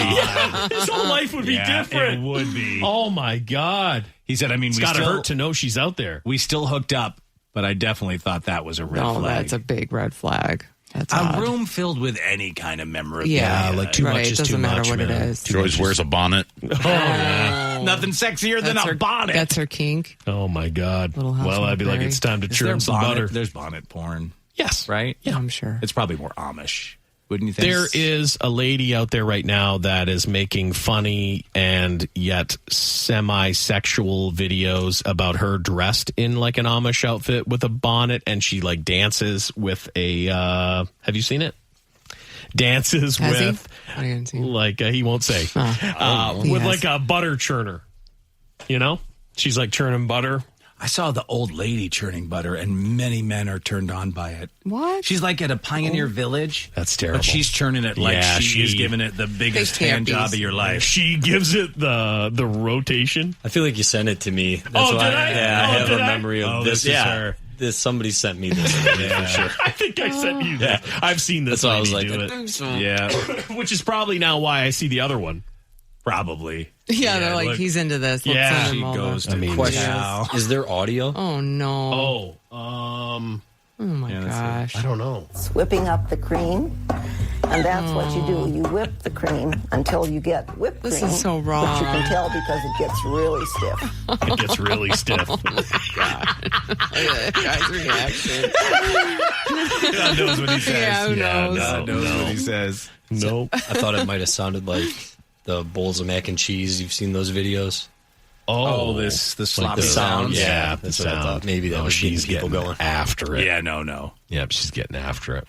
Yeah, you definitely sent me that. Yep. She knows what she's doing. Grandma be churning. She knows what she's doing. She's become such a meme. That poor Pioneer Village lady. Yep. But this is one on the top because the cream will come up and it gets a little messy. Yep. It sure does. And then she goes to town. She's got some of the strongest. Listen. Some of the strongest wrists you've You can seen. hear it as it's going up and down. It's whipping up the cream. Oh, boy. Yep. She has no idea what she just did. Yeah. No. She's coming after my retirement plan. Exactly. Yeah. She is. Albeck's Jerkatorium just got some serious competition. Well, no, you bring her in. You bring her in. She's my star player. Yeah, don't be a fool. Bring her in. Like, don't put the blindfold on and be ready for the night of your life. She's strong. She'll get the cream, all right. She's Here got comes the cream. She's got the wrist action down. Coming up when we come back in a moment. Who are the worst drivers on the roads? How did a Canadian boy discover a shipwreck? What's the ideal, socially acceptable number of sex partners? We'll get to that and more when we come back right after this. Previously on Dave and Chuck the Freak. I love this story. There was a baboon that was scheduled for a vasectomy at a testing lab. And he's like, I am getting the F out of here. Love when they get out. I do too. Yeah. Got to bring up the escape video. They ran off away from the medical research facility towards a parked ambulance. If I was driving by, I'd be like, get in. Let's go. I don't know what we're doing next. Let's go. She's got 3 baboons in her car. If I'm with you, I'd be like, we shouldn't have these baboons in the car, ladies. I know it seemed cute. They're terrifying. They're very aggressive. Look at the teeth on the male. They throw their poop on us and stuff. Oh, they just bite your head. Right? Okay, well, maybe I would. Ladies, why did you invite these baboons in the car? Bad idea. Look at that. No, I'm not picking them up. Yeah, watch the teeth. No, I didn't know. I thought they were cute. Lisa, pull over! Oh, my God, this is terrifying. I'm an animal lover, but this is insane. These are baboons. This was a terrible idea. Maybe they would appreciate the ride. I'm sure they do, but they're going to appreciate my neck meat when they take my larynx out. It's Dave and Chuck the Freak. Dave and Chuck the Freak. Online at daveandchuckthefreak.com.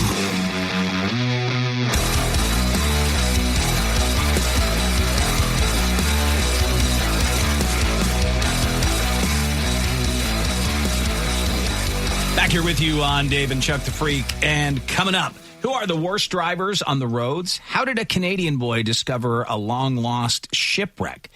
And is dancing the best way to relieve stress? Let's get to that. Sir, news from the underground. I'm Dave Hunter. Time now for a check of the news. Coming off Mother's Day weekend. Was it even a good celebration if you weren't hiding under the table, afraid of gunfire? Nope. Happened to some folks who were out at Jay Alexander's restaurant on Mother's Day. A big fight broke out there. And yeah, someone pulled a gun in Memphis and people were freaking out. Here's the story. Monday afternoon, it's a busy lunch hour, less than 24 hours after a scare inside the popular J. Alexander's restaurant in Cordova. 6:30 Sunday night, Memphis police say a fight broke out. At one point, a man pulled a gun on a customer. Joshua Abbott was there at the time. All of a sudden, the lady right next to me gets in a fight with another woman. I knew it was serious when drinks hit the floor. Abbott was with his wife to celebrate Mother's Day. Their son set to meet them, but plans quickly changed as the fight escalated. Next thing I know is somebody from the staff runs through, and I said it was surreal. It looked like a Bruce Willis movie. Somebody running through and said, get down. And everybody just jumped started getting underneath the tables, and you got a restaurant packed full of people. Some people ran out the emergency exits. immediately. My wife had been down underneath the table. She had texted my son, don't come in here right now. There's this situation going on. He called 911 from outside. Memphis police say the fight started when the ex-boyfriend of a woman's daughter approached her with a gun by his side. He's accused of telling her, get back, when the fight broke out. A woman who attempted to break up the scuffle was punched in the face by another woman. And then another man trying to break up the brawl also told officers he had a gun pointed at him. Eventually, a man and a woman took off in a purple Lexus SUV with temporary tags. Abbott commended police and the restaurant for acting so quickly. If, in fact, somebody said they saw a gun, I can't think of a better way to handle that. Despite the incident, Abbott, who was a pastor and teaches self-defense, says his family decided to stay and have dinner, but know the fight could have gone a different direction. Woke up this morning, actually, I just said, thank you, God. Thank you so much that nobody was hurt. He encourages people not to live in fear, but has this advice. Yeah, I teach self-defense and martial arts, and I always just say awareness is better than any fighting skill. Be aware. Yeah, it's just weird. Like, the book that I read was like, turn the other cheek. Right. I get it, though. Jesus karate. It's good to know how to to protect yourself. Yeah, I like it a lot. You know what saved him, right? Uh-huh. Nothing but the man upstairs, bro. Yep, you nailed it, Dave. So true. You nailed it. Yeah, you just wouldn't expect it. Nicer restaurant. Yeah, no. I mean, Mother's Day doesn't matter where you are. Like that's I think what we're learning, right? It just does not matter. It can happen anywhere. Yep. Which is why they want you want to sign karate up. pastor there if crap gets real. Do. Ah, Jesus! In the name of the Lord, Gotcha! Matthew, Mark, Luke, John. That's what he calls his moves. Yeah. Give him Matthew, Mark, Luke, John. Yeah, that's four moves. That's four moves. Yep, that's a combo. Finish them. Karate faster. I watched that show. Oh, wow. Yeah, it would be entertaining. It's probably already been made with sure Chuck Norris. Yeah, you're right. Yeah. Karate faster. Okay, Chuck, there's good metal detectors. Yep. Oh, yeah. We're evil and too. There's rogue metal detectors. We call ourselves the Nighthawks. Oh, yeah, I'm sure you do. We do. A rogue metal detectorist on the run for stealing a Viking hoard worth up to $6.9 million. They believe he sold that missing treasure for nothing. Really? Like he couldn't legitimately sell it. Yeah, because to try and get some money. No one will take it. No one would take it. That sucks. This guy here, George Powell, has previously admitted his aim was to become rich and get the payout, and he failed to declare the coins and jewelry had been buried for over 1,100 years before he sold them. So was this in the UK? Yeah. Yeah. Because you have to, anything you find there, it has to be deemed. Oh, that's a great show, by the way, the Detectorist. But everything has to be looked at by the government, and then they decide, do you get to keep it, or is it going in a museum? However, what this guy should have known is, I believe they pay you market value when you turn it in. To put it, like, you might have to wait a year, but one of the guys I watch, he found like a Roman thing it was like the discovery of the year and something. It's in a museum. He was paid. He was paid money. That guy doesn't look very smart. Can I tell you right now, there's not a lot of us metal detectorists with neck tattoos. No. You're not that hardcore? We're not. No. It turns out we're not. You haven't seen any? I've not run. I'm in a club. Yeah. Okay. There are hundreds of people in this club. You've seen no neck tattoos? None. The 45-year-old stands accused of conning his partner out of more than $27,000 as well. They say he sold me a Rolex watch still in the box. He said the paperwork was coming, but it was all a scam. So he's a scammer. He's a scammer. He's a scammer. I don't even know if he actually found the stuff or if like his buddy found it and he was just like, oh yeah, I'll sell it. They say there's a picture of them with the treasure. There's a 6th century crystal orb encased in gold was amongst the stuff they found. If I found that stuff, I would legitimately almost die.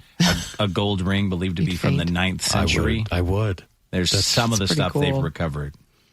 Yeah, but it's just, he's dumb, right? Like, that's the problem, right? He's dumb. He doesn't know how the process works. He probably has a terrible metal detector. It's always the worst ones that find these hoards. It's always a kid It's a kid's first time. Mm-hmm. They go out and they find gold.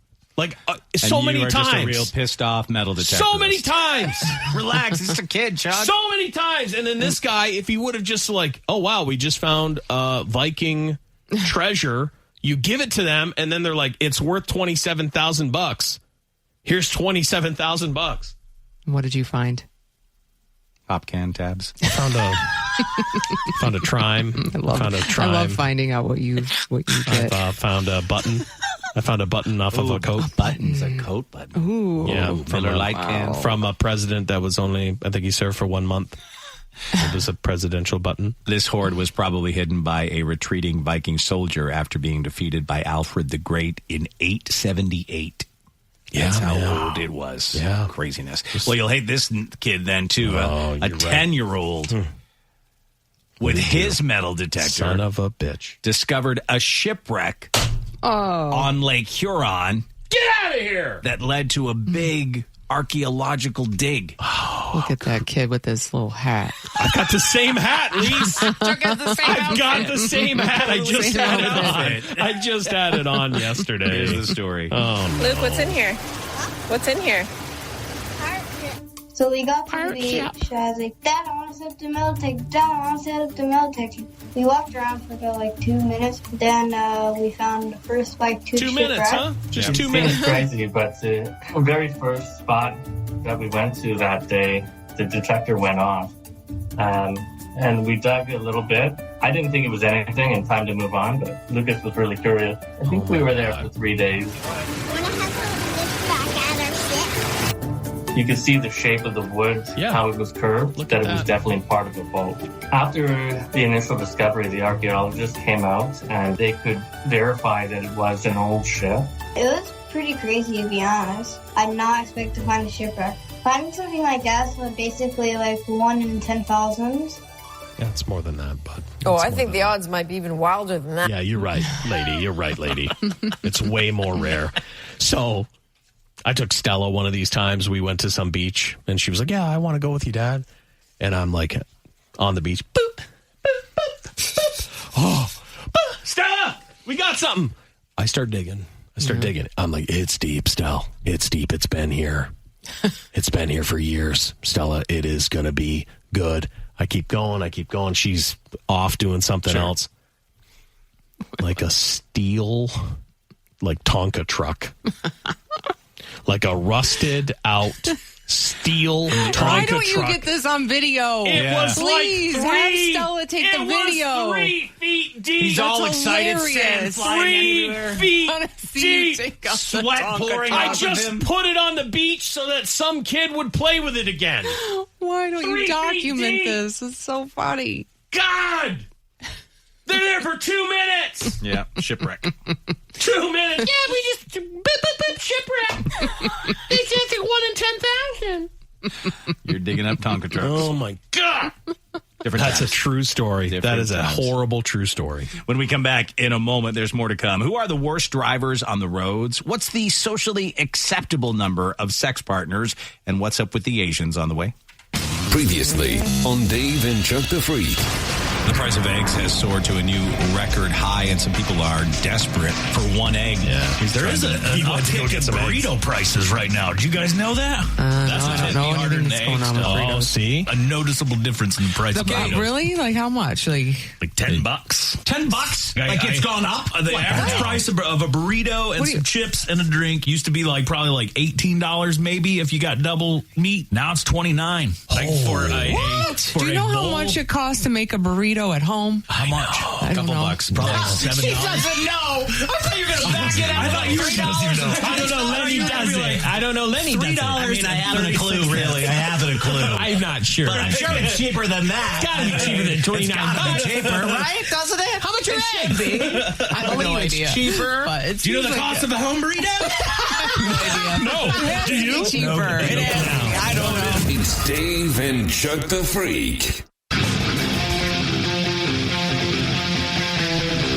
Dave and Chuck the Freak.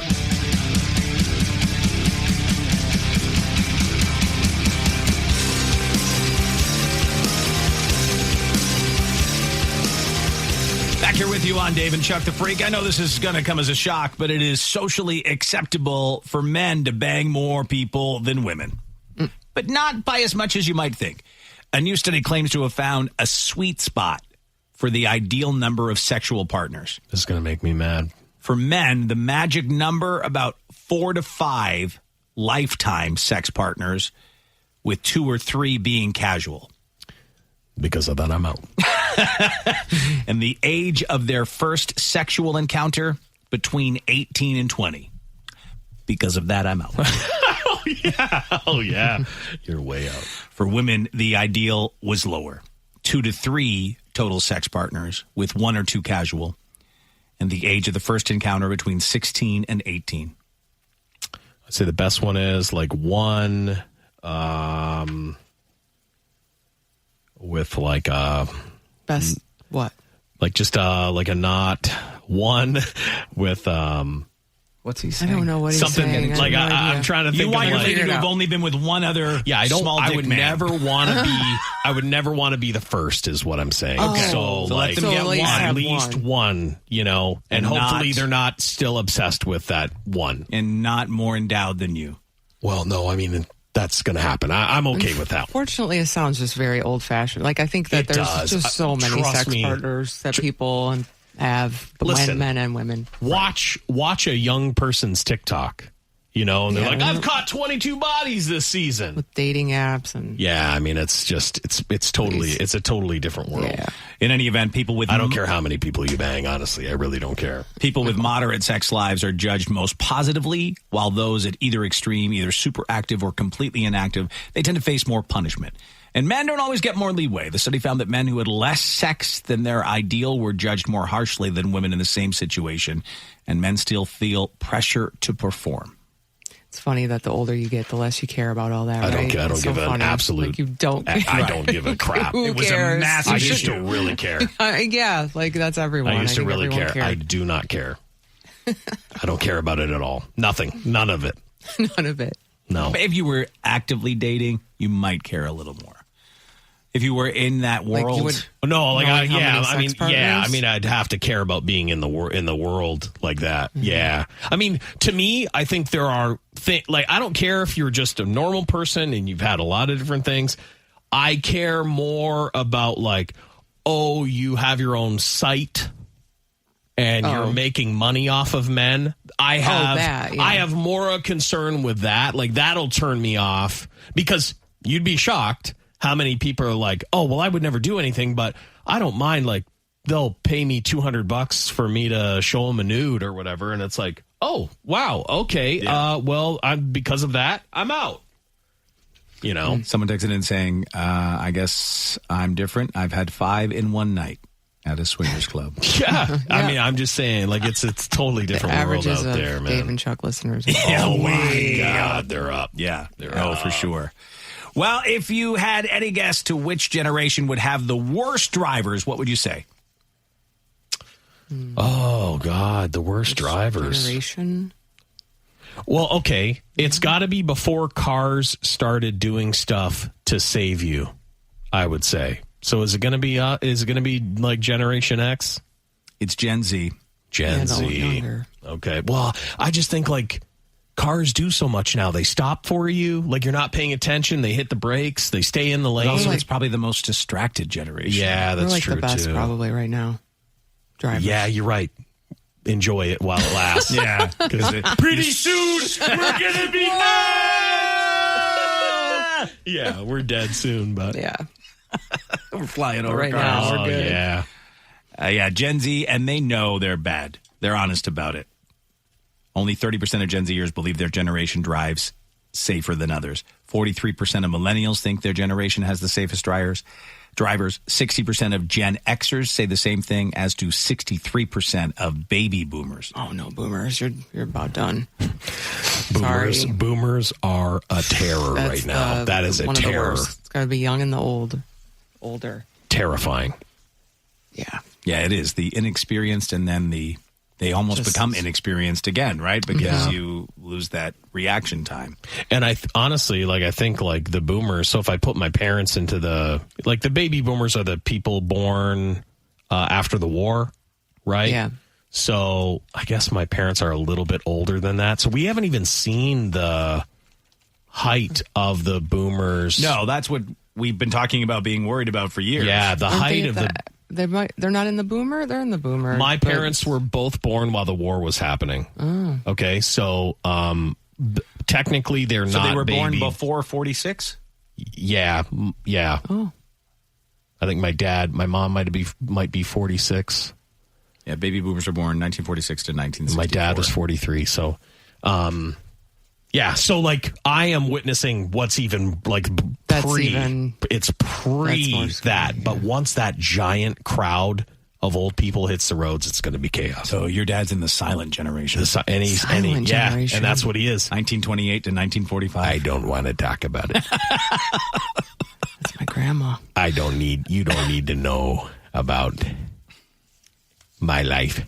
Silent generation. Yeah, no, it's weird. I never knew it was called that. I didn't know that. Honestly, you don't hear about it. No one talks about boomers them. was as far as we've always gone. Yeah. You know why? Because they mattered so much in everything. Like it was all anyone cared about. That whole show Mad Men is about getting all of them to buy products, and they just anyone else was just like whatever. We don't care.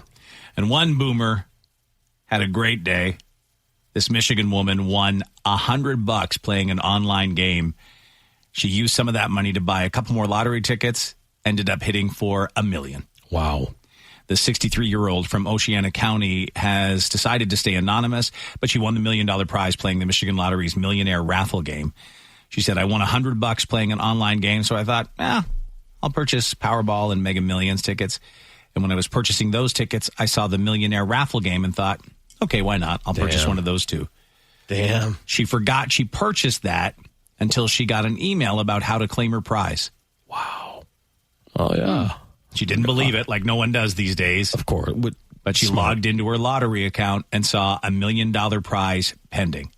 So she kept logging in and out again to make sure it was legitimate. Jason's almost fainting. No, you just know it's a problem when you've placed so many, you don't even remember the ones. That's true. Oh, yeah, I did place that bet. Yep. I did buy that ticket. Oh, my God, yeah. It's bad. Yeah. Yep. The 63-year-old plans to save her prize money. 1-800-GAMBLER. For each drawing, there are 100,000 tickets available for players to purchase. There's $1 million prize and $100,000 prizes. She won the $1 million prize. I mean, it'd be such a great day.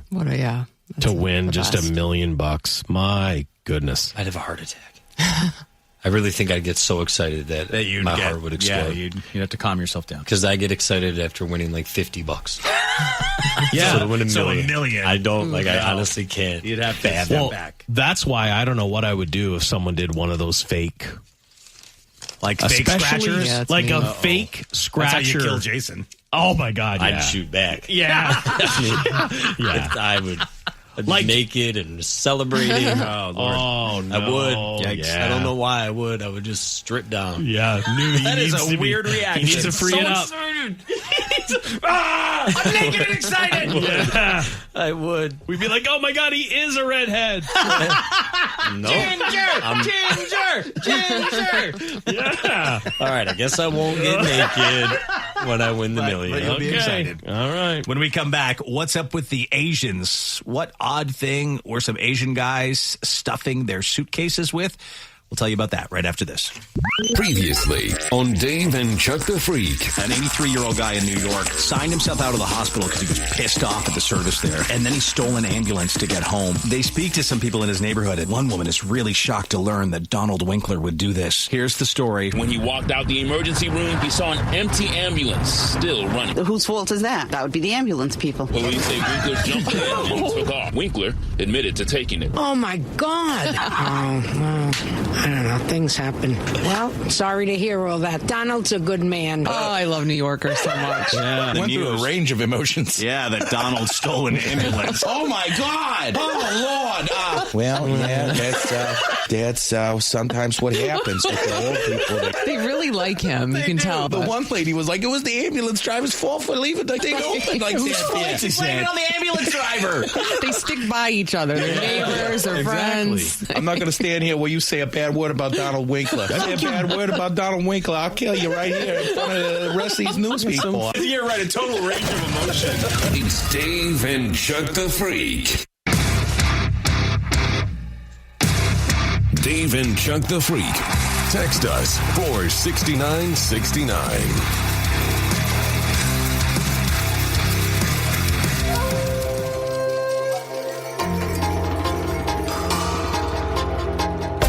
It's time now for What's Up with the Asians? 3 men have been arrested in Japan for attempting to smuggle suitcases filled with hermit crabs. Oh, trying to sell them to Stella. Yeah. She wants hermit crabs? Dude, hermit crabs are like father, like daughter. Dude. Y'all crazy. They're the ones that like get into a new shell. They're like, you put a bigger shell in and they're like, oh yeah, I hate this old place. And they move into a new one. What? Yeah, they're cool, man. Oh. They're cool. Sounds like my wife. Hey, this old place. Yeah, get rid of that. I love it. Yeah. The suspects aged 24, 26, and 27 were detained on Amami, a southerly island where these hermit crabs are a protected species.